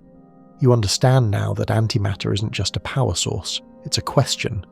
Can we handle this kind of energy? Can we earn it? Because antimatter could power the future if we can survive long enough to unlock it. You drift again, deeper this time, past the last traces of fantasy-fueled propulsion and trillion-dollar dreams, and into something far more intimate, more personal. You're no longer an observer. You're the particle now. Welcome to the strange, solitary life of an antiproton. Don't panic. You're just along for the ride. But strap in anyway, because this isn't a pleasure cruise. It's a journey of violent beginnings, magnetic prisons, and the constant threat of oblivion. Your life begins, if you can call it that, inside a target chamber at a particle accelerator. A beam of protons, energized to nearly the speed of light, slams into a block of metal. The impact is ferocious. Unthinkable temperatures, shards of nuclear debris flying in every direction. From the chaos, particles are born. Most are common. A few are rare. One of them is you. You emerge as an antiproton, identical in mass to your more popular cousin, the proton, but with an electric charge flipped in reverse. You are, from the moment of your birth, a cosmic outsider, a rebel, a ticking time bomb, and everyone knows it. You don't get long to enjoy your freedom. Almost immediately you're swept up by a whirling magnetic field, part of the Antiproton Decelerator at CERN. It's trying to slow you down, which is harder than it sounds because you were born going very fast and happen to be violently allergic to everything around you. Remember, if you touch a single atom of normal matter, you're gone. Poof. A puff of gamma radiation. Your entire existence summed up in a flash no bigger than a glitch on a monitor. So you're herded carefully, through electromagnetic funnels, around high vacuum bends, decelerated in stages. every movement choreographed by teams of physicists who've spent decades designing your route. You're like a celebrity being escorted through a hostile crowd, only the crowd is reality itself. Eventually you're brought into a magnetic trap, a penning trap to be precise. Here, you're suspended in a vacuum so clean it makes outer space look dusty. Electromagnetic fields swirl around you, perfectly tuned to hold your negatively charged self in a kind of invisible cage. There are no walls, no floor, just balance. You're now floating, motionless, alone, and precious beyond all reason. But you're not entirely alone. In another chamber somewhere nearby, a positron has been undergoing a similar journey. Soon you might be introduced, carefully, with great ceremony. The goal is to create antihydrogen, a mirror version of the simplest atom made from you and your positive twin. If this happens, you'll no longer be just a particle, you'll be part of an antimatter atom, a ghost of hydrogen. And that's where things get weird, because now researchers can probe your behaviour, shine lasers at you, watch how you absorb and emit light, compare you to hydrogen and ask deep, unforgiving questions. Are you really the same? Do your spectral lines match? Do you fall under gravity like normal matter? As of recently, yes. You fall down. Boring but important. Still, the scientists hope for a crack, a flaw. Even the tiniest difference could explain why the universe favours matter over antimatter. It could be the key to understanding why you, yes, you, are floating in a lab instead of being part of some forgotten symmetry lost after the Big Bang. And here's where your journey turns philosophical. Because you, little Antiproton, are part of a much larger narrative. You are proof that antimatter can be tamed, not just theorized, but held, studied, understood. You're a character in the longest-running cosmic mystery. Why does anything exist at all? Historians still argue whether the first successful trapping of antihydrogen in 2010 was the turning point in antimatter research. Was it just another data point, or the start of something bigger? It depends on how generous you feel, but one thing is certain, you've come a long way. From a chaotic birth inside a metal target to silent suspension inside a magnetic prison, you've dodged annihilation millions of times. You've been cooled, trapped, and possibly paired into an atom. You've been observed, measured, and now narrated. Congratulations, you're famous. But this story doesn't end with applause. Eventually your trap will be powered down, or the field will fluctuate, or by design you'll be released into contact with regular matter. You'll meet your end not with a whimper or a bang, but with 2 gamma photons, bright, vast, clean. Maybe you'll be part of a spectrometer reading, a journal article, a lecture slide. Maybe someone will fall asleep listening to your story. You wouldn't be the first. But here's the thing. For a moment you defied the odds. You were born in chaos, survived in captivity, and gave your energy freely at the end. Not for destruction, but for discovery. That's the strange dignity of the Antiproton. You are doomed, yes, but you matter in the weirdest possible way. And as you blink out, converted to light, scattered to the void, you fulfilled your purpose. You were the mirror. You were the question. You were the thing the universe left behind to remind us. We still don't understand everything, not even close. You drift through darkness now, deeper than deep space, beyond the hum of labs, beyond the dreams of rocket engines, beyond the ping of positrons in hospital machines. It's quiet here. Too quiet. Because tonight we're asking the loneliest question in all of antimatter physics. Where is it? Where did all the antimatter go? You've heard the story already. The Big Bang, that great firecracker of symmetry, created matter and antimatter in equal amounts. Twins, partners, cosmic clones with opposing charges and one shared destiny, annihilation. But they didn't wipe each other out completely. Some matter remained. You're proof. So am I. Every star, planet, dog and disco ball is built from what's left over. But here's the thing. The antimatter should still be here too. Or at least we should see signs of it. But we don't. There are no antimatter galaxies, no antimatter stars, no antimatter quasars churning through the sky. If there were, we'd see constant flashes of gamma radiation where matter and antimatter touch. The boundaries between our kind of matter and their kind would light up like cosmic crime scenes. And yet, the skies are quiet. So the hunt began. Over the last several decades, physicists and astronomers have built increasingly sensitive detectors, both on Earth and in orbit, to catch the faintest whiff of natural antimatter. One of the most ambitious is the Alpha Magnetic Spectrometer, AMS-02, a school bus-sized particle detector bolted onto the International Space Station. Launched in 2011, it's been scanning cosmic rays ever since, looking for signs of antiprotons, positrons, and most thrilling of all, antihelium. Now that would be something. You see, finding positrons or antiprotons in space is interesting, but not shocking. They're often produced by high-energy collisions in cosmic rays. Think of them as incidental antimatter. Glorious, yes, but not proof of large-scale antimatter structures. But antihelium? That's different. Antihelium nuclei, 2 antiprotons and 2 antineutrons, would almost certainly come from something big, like an anti-star or an anti-galaxy. You don't just get antihelium by accident.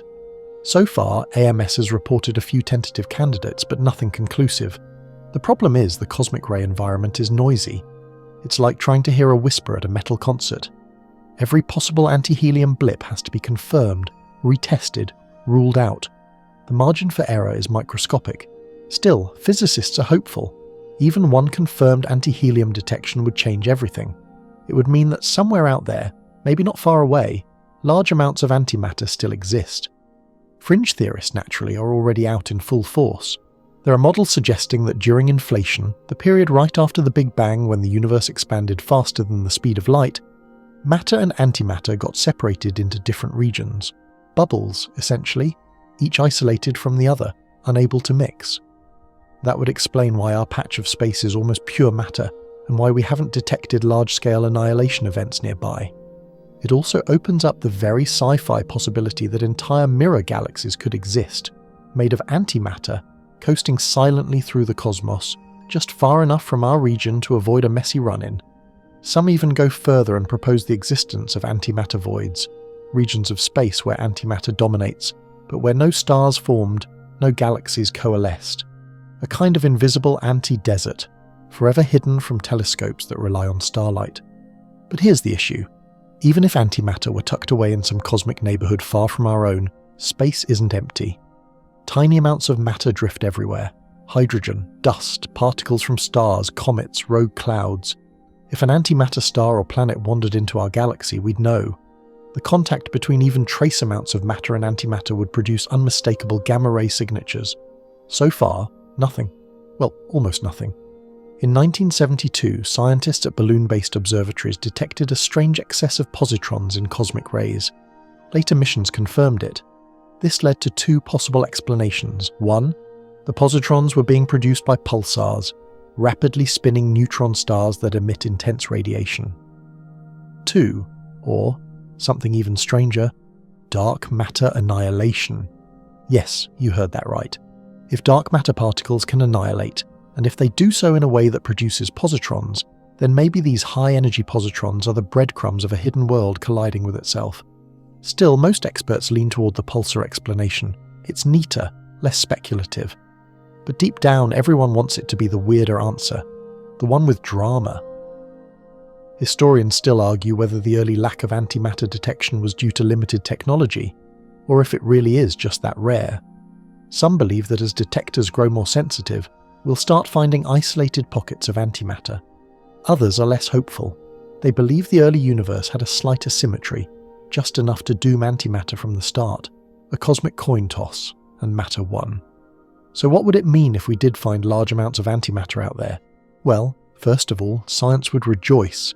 It would open entirely new models of cosmology. It would suggest that the universe is not as lopsided as we thought, that there's still some great symmetry waiting to be unveiled. But there's also risk. If an antimatter object, say a rogue anti-asteroid, were to collide with Earth, the results would be dramatic. A grain-sized chunk could destroy a city, a marble could flatten a continent, and the worst part, we might not see it coming. Antimatter doesn't look different. It emits normal light. It reacts normally with gravity. You can't tell it apart until it hits something. So yes, there are planetary defense teams quietly hoping that anti-rocks aren't floating around the solar system. You float now above the Earth's atmosphere, just like the AMS does, watching particles zip past at near light speed. Occasionally you see something odd, a positron, maybe an antiproton. They vanish quickly, caught, logged, gone. Still, you wonder, Could one of them be from something bigger? Something ancient still burning somewhere far beyond the edge of the visible universe? A quiet star made of antimatter pulsing in a mirrored sky. If it's there, it's hiding well, but maybe, just maybe, it's waiting to be seen. You drift through starlight now, but something feels off. These stars shimmer the same way, they pulse, they burn. But deep in your sleepy brain, a question prickles like static. What if they're not like us at all? What if some stars are made of antimatter? Let's go there. Carefully, these hypothetical celestial bodies are called anti-stars. And yes, scientists are seriously considering their existence. An anti-star would be, from the outside, almost identical to a normal star. It would emit light in the same wavelengths, produce the same types of radiation, and fuse antimatter nuclei in its core just as our stars fuse hydrogen into helium.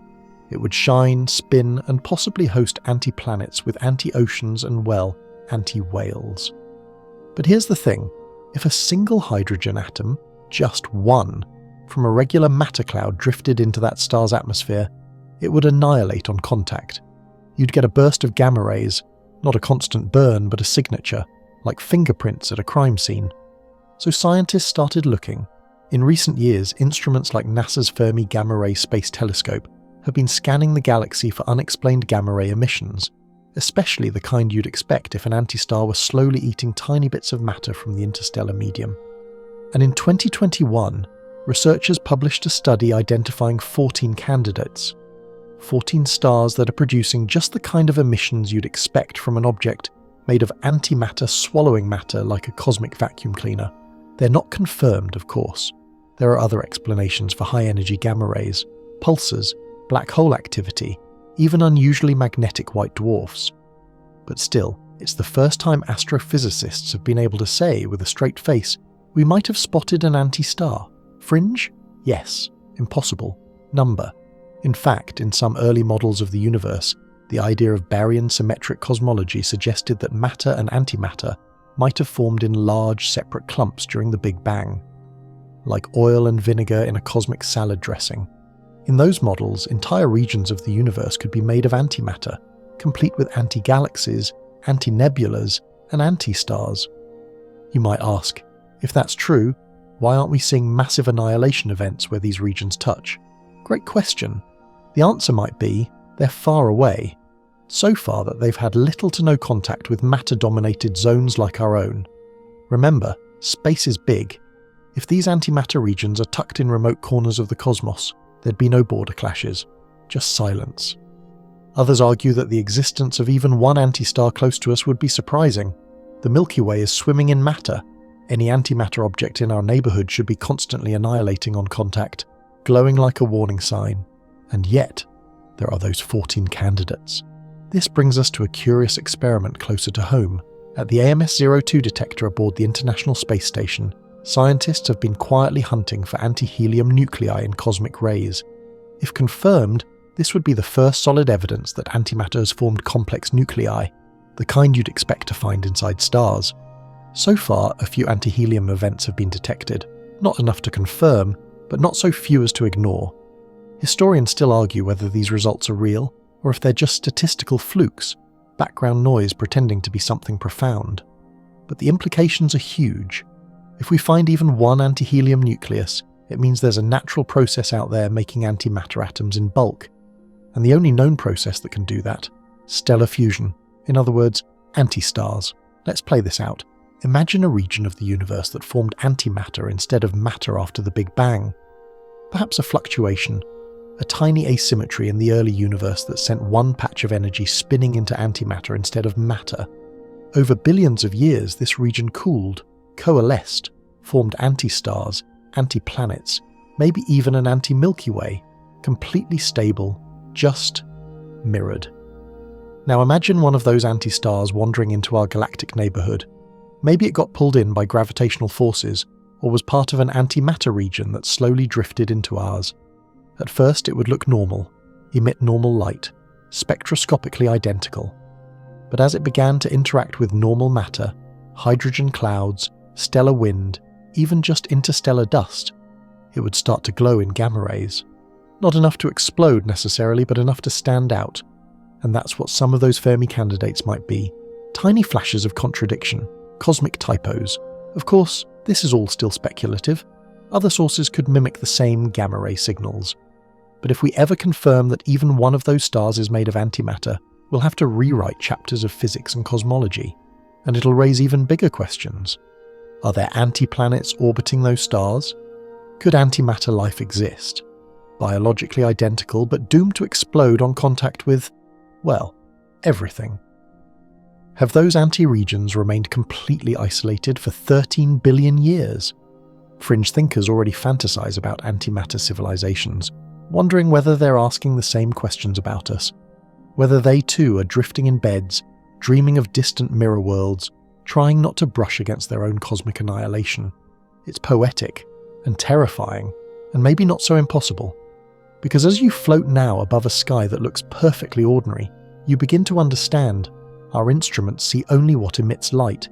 They can't tell matter from antimatter unless there's contact, unless something burns. So for all we know, some of those stars twinkling outside your window could be mirror suns. Quiet, patient, waiting for someone to look close enough. You're deeper now, so deep you're brushing the roots of the universe itself. The silence here is thick, almost syrupy. And in this silence, one question repeats, over and over, like a stubborn riddle whispered by the cosmos. Why is there more matter than antimatter? The question isn't just academic, it's existential. It's the reason you exist, the reason the bed you're lying in exists, the reason atoms exist at all. And yet, for all our theories, formulas, and laser staring at particles in magnetic prisons, we still don't have a satisfying answer. This is the greater symmetry debate, and it's been chewing on physics for decades. Let's rewind to the Big Bang, again. Picture the universe a fraction of a second after everything began. The temperature is unholy, the density is incomprehensible. Particles and antiparticles are being born together in perfect symmetry. Each proton has an antiproton, each electron a positron. It's a galactic dance of twinning. But here's the twist. Most of these pairs annihilate each other. That's expected. The reaction's clean. Light bursts forth. The early universe becomes a glowing soup of radiation. And then, somehow, something's left. A tiny excess of matter remains. Not much. Just one extra matter particle for every billion particle-antiparticle pairs. Just enough to build galaxies, solar systems, cheeseburgers, and the plot of this podcast. So how did this happen? The current best explanation is something called CP violation. Let's unpack that gently. In physics, C stands for charge conjugation, the idea that switching a particle with its antiparticle shouldn't change the laws of physics. P stands for parity, basically flipping the universe as if you were looking in a mirror. Together, CP symmetry says that the universe shouldn't care whether you're looking at a matter particle in a mirror or an antimatter particle in regular space. The behavior should be the same, but it's not. We've caught particles cheating. In 1964, physicists discovered that kaons, a type of strange, unstable particle, violated CP symmetry ever so slightly. They didn't decay exactly the same way as their antiparticles. It was a tiny difference, but it cracked the mirror. Later, similar CP violations were found in B mesons, heavier particles that also decay a little too suspiciously. These findings were huge. Proof that the universe isn't perfectly symmetrical, that it has a built-in bias, a whisper of preference for matter. Historians still argue whether these discoveries were truly unexpected, or if theorists had been quietly hoping for exactly this kind of violation to explain the imbalance. Either way, it gave physics a foothold. The problem? It's not enough. The CP violations we've observed don't account for the size of the asymmetry we see in the universe. They help, they nudge the scales, but they don't tip them far enough. This has led physicists to hunt for more CP violation in other particles, like neutrinos, those ghostly, almost massless things streaming through your body by the trillions each second. There's growing evidence that neutrinos might violate CP symmetry more than we expect. If true, this could be the missing piece. Experiments like T2K in Japan and DUNE in the US are trying to catch them in the act, comparing how neutrinos and antineutrinos oscillate, or transform, over long distances. If those transformations differ, jackpot. A crack wide enough to explain why matter won the war. There's another theory too, leptogenesis. It proposes that in the early universe, heavy, unstable neutrinos decayed in a way that favoured leptons like electrons over antileptons. This lepton imbalance could have been converted into a baryon, proton and neutron, imbalanced through interactions governed by the Standard Model. It's elegant, math supports it, but we haven't found those heavy neutrinos yet. They may have existed only in the first billionth of a second after the Big Bang, and then vanished. We're left with equations, particle colliders, and hope. And yes, the fringe theories are still knocking at the door. Some argue that time itself flows differently for matter and antimatter, that antimatter might be matter travelling backward in time. If true, that would break symmetry in a more fundamental way. But it also makes physicists sweat and philosophers lose sleep. Others propose that our universe is just one bubble in a multiverse, and in another universe, antimatter won. Their galaxies gleam with antistars, and somewhere, their physicists are also confused about why they exist instead of matter. The multiverse theory doesn't answer the asymmetry question, it just punts it to another dimension. Still, it comforts some people. Sort of. Back in this universe, we keep experimenting, smashing particles, building bigger detectors, asking more precise questions. CERN's LHCb experiment is dedicated to studying CP violation in exquisite detail, hoping to spot tiny inconsistencies in the way matter and antimatter decay. So far, the results are intriguing but inconclusive, promising, frustrating. Science. You float now through the debris of symmetry, the cosmic confetti left over from a party you didn't know you were invited to. Every atom around you, every whisper of air, every crumb on your pillow exists only because of this tiny, stubborn imbalance, and it's humbling. Because we like to think the universe favours order, balance, fairness. But in the matter-antimatter war, something cheated. Or maybe something had to. If the laws of physics were perfectly symmetrical, perhaps no universe would exist at all. No stars, no gravity, no consciousness, just an even wash of light. So maybe we don't live in a broken universe. Maybe we live in one that tilted the scale just enough to become interesting. Or, as one physicist once muttered in a late-night lecture, symmetry is beautiful, but broken symmetry is alive. So you settle again, this time more aware of your imbalance.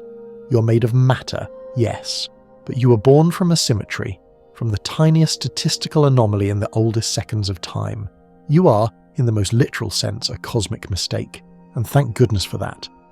You're drifting near the edge again, not of space, not of understanding, but of the rules themselves, the hardwired laws of the universe, the ones that are supposed to keep everything from unravelling into gibberish. You can feel it here, like a subtle tension in the air, something not quite right, because tonight you're brushing up against one of the most sacred principles in all of particle physics, CPT symmetry. It stands for charge, parity, and time, and together they form a sort of cosmic handshake agreement, a contract that says, no matter what, the universe will behave consistently under certain transformations. Let's break it down slowly. C for charge conjugation. If you flip all particles into their antiparticles, switching protons with antiprotons, electrons with positrons, the laws of physics should stay the same. P for parity transformation. Flip the entire spatial coordinates, like turning the universe inside out through a mirror. Everything should still work the same. T for time reversal. Run the film of the universe backward. Again, things should behave identically. Individually, these symmetries don't always hold. We've caught particles breaking C and P in experiments. Some decays don't behave the same when mirrored. That's CP violation. Remember that from the last section? But here's the wild thing. If you apply all three at once, C, P and T together, the standard model of physics says that the universe must remain unchanged. No excuses, no anomalies. CPT symmetry is the backbone of quantum field theory. It's the reason equations make sense, the reason particles and antiparticles exist at all. If CPT symmetry ever fails, the whole framework comes crashing down. So naturally, physicists are trying to break it. You float now over one of the strangest laboratories on Earth, deep underground, shielded from cosmic rays. Inside, scientists are testing this cosmic contract by comparing matter and antimatter with absurd precision. The question, are they really identical, just with opposite charges? Let's start with mass. Protons and antiprotons should have exactly the same mass. If even one weighs 1/1000% more than the other, That's a CPT violation. Same with charge magnitude, magnetic moment, and how they respond to external fields. So far, no difference found, not even a whisper. To within experimental uncertainty, matter and antimatter particles are mirror twins. But we keep looking. Take the base experiment at CERN. It's not as famous as the big colliders, but it's doing something arguably more important. Comparing single protons and antiprotons one at a time, watching them spin, oscillate, and precess in electromagnetic traps. Imagine trying to weigh 2 feathers in a hurricane and you'll get the idea, and yet they've pulled it off, with precision reaching parts per trillion. Still, no violation. Then there's alpha, where antihydrogen atoms are trapped and studied using laser spectroscopy. Scientists compare the spectral lines, the colours of light emitted and absorbed, with those of regular hydrogen. If CPT symmetry breaks even slightly, those lines would shift. Again, no difference found. But if these tests seem too precise to matter, remember, the question here isn't academic, it's metaphysical. If CPT symmetry holds, then the universe plays fair, even when it cheats a little with CP violation. But if CPT symmetry breaks, even slightly, it could signal new physics beyond the standard model, a whole new field of understanding, maybe even the long-sought bridge to quantum gravity. Some theorists believe such violations might exist in extreme conditions, near black holes, or at energy levels beyond anything we can generate. Others think they could emerge from string theory, or in the early universe buried in the folds of space-time like a forgotten note. Fringe researchers? Oh, they've been busy. Some propose that CPT violations could explain dark matter, dark energy, even the arrow of time itself. If matter and antimatter behave differently under time reversal, maybe that's why the universe only moves forward. Why memories work but precognition doesn't. Why stars burn but never unburn. One especially spicy idea, that the entire antimatter half of the universe is actually moving backward in time relative to us. That somewhere, beyond the edge of our visible cosmos, an anti-civilization is unwinding the Big Bang in reverse. It's poetic, it's mathematically possible, but also deeply untestable, for now. You float now through a metaphorical courtroom, CPT symmetry seated at the judge's bench, physics textbooks scattered across the floor, particle experiments raising tiny objections. The standard model has held firm so far, but it's showing its age. We know it's incomplete. It doesn't account for gravity or dark matter or neutrino masses. It's brilliant, but clearly a stepping stone. And many believe that if the next big breakthrough happens, it'll involve a crack in CPT symmetry. Because if this sacred trinity fails, all bets are off. Imagine particles that don't mirror properly, laws that change direction depending on when or where you are. A universe that is not only asymmetric, but unstable. One that favours decay, unpredictability, entropy on steroids. It's unsettling, but also exhilarating. Because physics only advances when its rules are tested to the breaking point, when someone pokes the universe and it twitches unexpectedly. So we keep poking, we build more sensitive traps, we weigh antiprotons more precisely, we shine finer lasers at antihydrogen, we calculate, test, repeat. And every time we find no difference, the mystery deepens. Why are matter and antimatter so perfectly symmetrical, yet we only see one? Why does the mirror reflect accurately, but only one side is lit? You float now between these two sides, matter, antimatter, two possibilities, both flawless, both beautiful, but only one got to build a universe. CPT symmetry says they should have been equals. The universe disagreed, and that's where the mystery lives, not in the math, but in the silence of the other half. You drift through time now, not forward, not backward, just sideways. The seconds bend a little, the stars blur, and for the first time, the concept of now feels negotiable. Because tonight, you're not just floating through space, you're drifting through one of the most mind-warping ideas in all of antimatter physics. What if antimatter moves backward in time? Yes, that's a real hypothesis. It doesn't belong to the realm of sci-fi alone, though it's certainly been welcomed there with open arms and laser beams. No, this idea began right at the tangled roots of quantum field theory, thanks to a legendary physicist with a fondness for paradoxes, Richard Feynman. Let's set the stage gently. Back in the 1940s, Feynman was working through quantum electrodynamics, the theory that describes how light and matter interact. He noticed something strange in the math. If you took the equations for a positron, that's the antimatter version of the electron, and flipped time, the math looked exactly like the behaviour of a regular electron, just moving backward. It wasn't just a mathematical coincidence. It was too clean, too consistent. The equations were begging for an interpretation, and Feynman, being Feynman, gave them one. He proposed that antiparticles might simply be regular particles moving backward in time. Let's say that again, but sleepier this time. Every positron you've ever heard of might actually be an electron travelling from the future to the past. Yeah. According to this interpretation, when you observe a positron moving forward in time, what you're really seeing is an electron that turned around and is retreating, rewinding its journey, like someone hitting the cosmic undo button. It sounds absurd. It probably is absurd. But the math doesn't complain. And in physics, when the equations don't flinch, you have to at least entertain the idea. So what would this mean? Well, for one, time becomes even weirder than it already is. We tend to think of time as a river, flowing in one direction, carrying us all along. But in quantum mechanics, time is a lot more like a suggestion.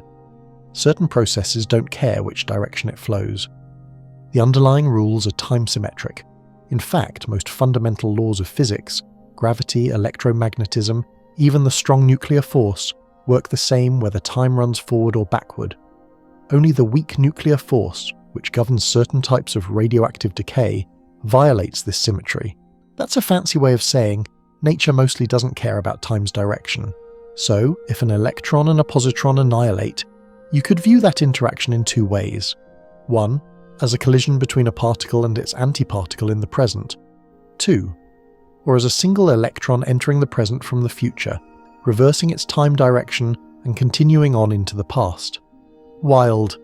Feynman took this idea further, suggesting that maybe, just maybe, all electrons in the universe are actually the same particle, zigzagging through time over and over again, a kind of cosmic thread stitched through reality. His colleague John Wheeler loved this idea. It became known as the one-electron universe hypothesis. Of course it's speculative.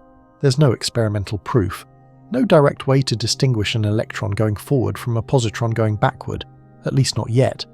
But it opens a crack in the mirror, a possibility that antimatter doesn't just mirror our properties, but our direction through time itself. You hover now at the boundary between interpretation and implication. If antimatter really moves backward in time, what does that say about the arrow of time? The one that points from past to future, from order to disorder, from birth to decay? In thermodynamics, that arrow is defined by entropy, the tendency for systems to move toward disorder. That's why eggs break and don't unbreak, why your coffee cools down and doesn't spontaneously heat up, why in short time feels real. But if the underlying particles don't care about time's direction, then maybe our experience of time is just statistical, a trick of large numbers, a kind of collective illusion created by the average behaviour of trillions of particles. And antimatter, maybe it's the dissenting vote. Here's where the idea gets more fringe, but delightfully so. Some physicists have proposed that if we could somehow communicate with antimatter particles, or observe them in isolation, we might detect a reverse temporal logic. Not like watching a film in reverse, but more like finding evidence that causality isn't as strict for antimatter. Others have taken the idea further still. They suggest that antimatter may exist in a kind of time-opposed sector of the universe, that while we're living in a matter-dominated, forward-moving reality, there's an antimatter mirror reality, moving backward, not just in charge or structure, but in temporal flow. In this interpretation, the universe isn't made of matter or antimatter, but both, just separated in time, not space. And somewhere in the middle, the Big Bang, the ultimate mirror point.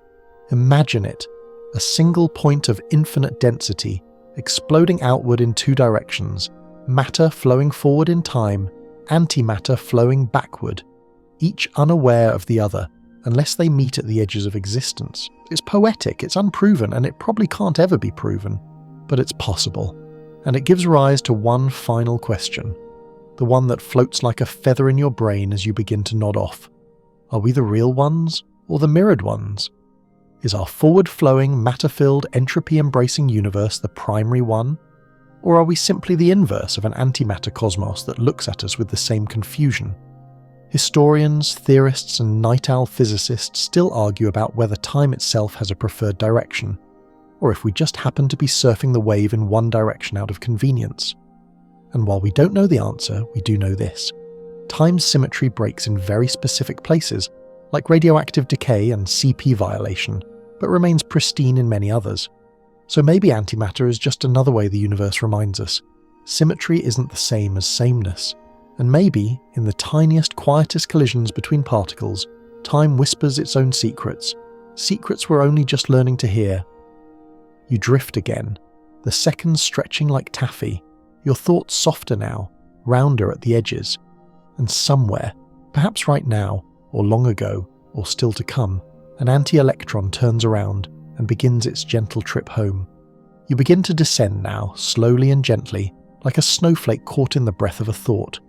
You've passed through time loops, matter-antimatter duels, mirror universes and cosmic economics. But now we return to something comfortingly human, something that hums softly in hospital wings and beeps gently on computer monitors.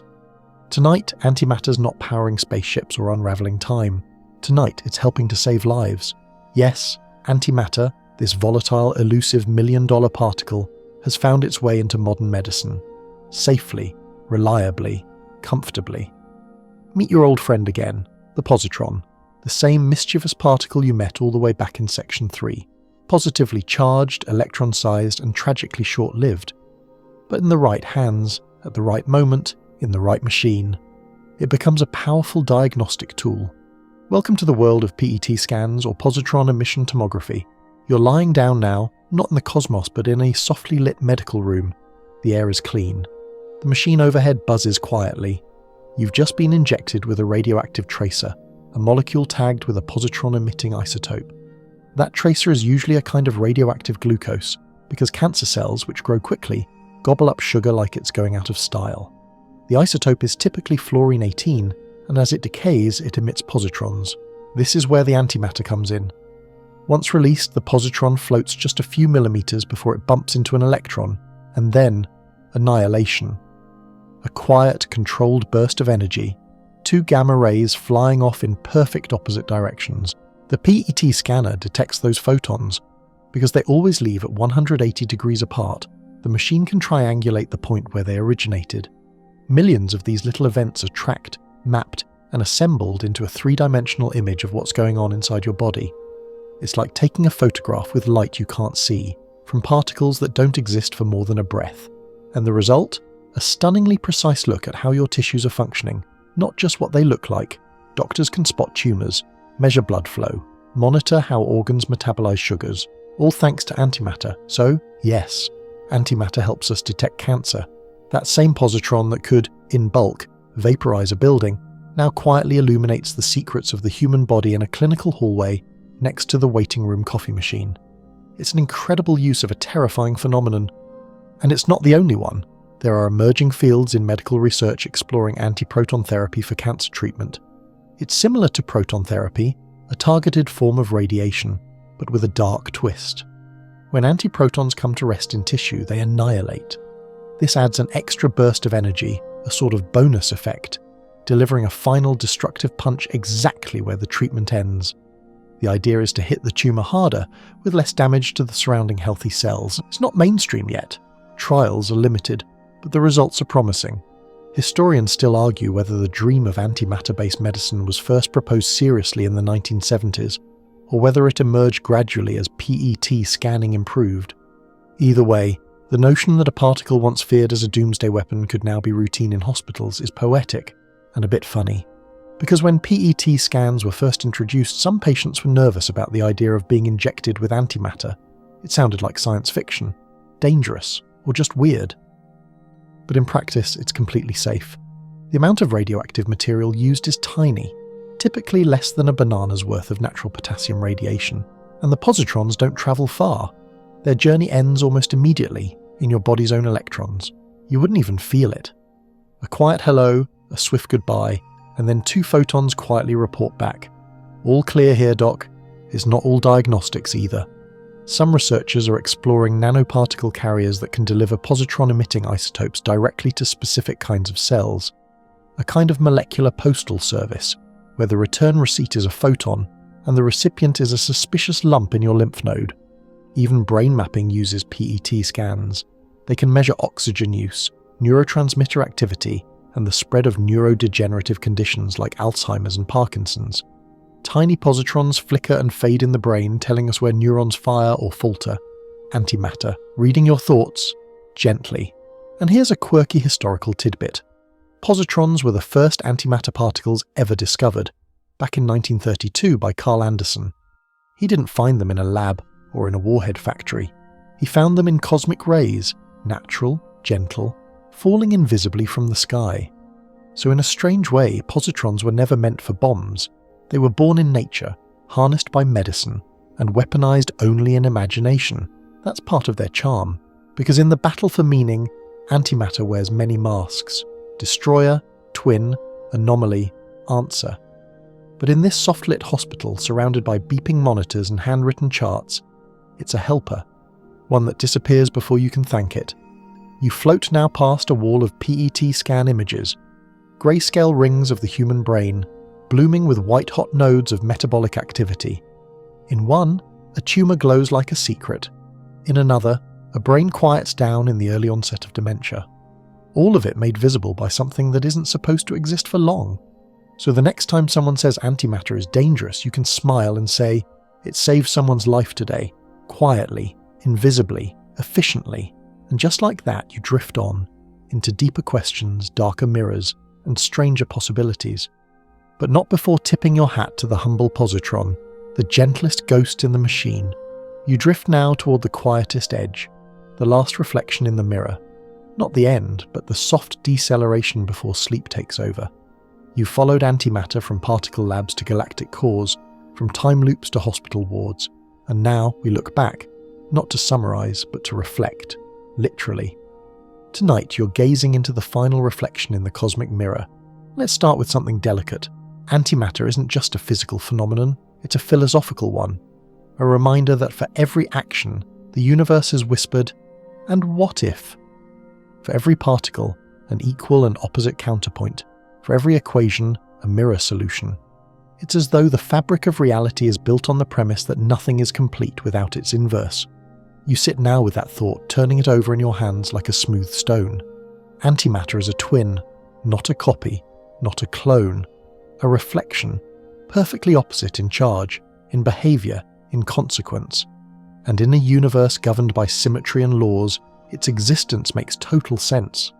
But its absence is what gives us pause. For all the balance nature seems to crave, it clearly tipped the scale somewhere. We see it in the CP violations, in the missing antistars, in the sheer fact that you're here listening to this instead of glowing softly as a free photon in a lifeless universe of light. It should have been a tie, but it wasn't. And that imbalance makes us lean closer to the glass. Maybe it's not antimatter that's strange. Maybe it's us. Maybe matter is the mistake, the rebellious survivor, the unexpected glitch that dodged annihilation and clung to the universe like dew on a spiderweb. Or maybe it's all part of a deeper symmetry we can't yet see. You hover now between two hands, mirror images, one made of matter, one of antimatter, identical yet opposed, both capable of building stars, of annihilating, of imagining. And here's the real thought. If someone made it out there, if there's life in an antimatter corner of the cosmos, it would be just like you. Built from atoms, held together by chemistry, driven by questions, and if one of them looked through a telescope and saw your world, they wouldn't know it was made of opposite stuff. They'd just see another point of light in a familiar sky. Historians still argue whether the antimatter narrative is a story of war or one of survival, whether it's about a missing half or a purposeful whole. Some call it a tragedy, others a triumph of probability, and yet, the mystery remains. Where is the rest of the mirror? Is it shattered, scattered through the void in untouchable fragments? Is it hiding behind clouds of dark matter? Or does it live in theoretical dimensions curled too tightly for light to escape? We don't know, but we keep asking, because that's the real gift antimatter has given us. Not just power or fear, but curiosity. It challenges our assumptions about reality. It reminds us that opposites exist not as enemies, but as essentials, that something can be real, even if it's rare, even if it doesn't last long, even if it only exists in labs, in collisions, or in careful dreams. You float now, softer, as the mirror fades around you. The light dims, the particles quiet, even the positrons are slowing, flickering out in gentle pairs. And in this silence, one thought settles, warm and heavy. Maybe the universe isn't just a place. Maybe it's a question, and antimatter is one of its sharpest clues. You've touched the edge of it tonight, drifted through its history, its equations, its impossible economy. You've stood beside scientists, walked through cloud chambers, imagined a positron's journey, and stared down the barrel of symmetry itself. And the answer still pending. But the question is beautiful. And now you drift down, past the mirrored stars and glowing traps and spinning accelerators, past the positrons and photons and the whispers of galaxies that might or might not be made of antimatter. Everything slows, thoughts lengthen, stretch, blur at the edges like mist over quiet water. You've been travelling through the rarest corridors of physics, through annihilation and creation, through theories so fragile they tremble when spoken aloud. And yet, somehow, you made it here, still intact, still curious, still very, very sleepy. Let the science settle now, not into answers, but into comfort. Let the questions keep their mystery for a while longer. Let antimatter be what it's always been, a soft flicker of the impossible, waiting just out of reach. The universe is a patient teacher. It reveals itself not all at once, but in layers, through banana peels and cloud chambers, through PET scans and gamma rays, through equations scribbled at 3 a.m. by physicists who forgot to eat dinner, and now, through you. You who stayed with the story, who let the particles dance behind your eyelids, who let the mirror shine without needing it to explain everything. So wherever you are, stretched out on your bed, curled up in a chair, tucked under blankets while the fan hums softly in the background, breathe out. Let the last of the antimatter drift away. There's no explosion here, just a quiet balance. Two halves of a question, leaning gently towards sleep. The stars can wait. The experiments will still be running tomorrow. For now, rest. You've seen the other side of the mirror and it was beautiful.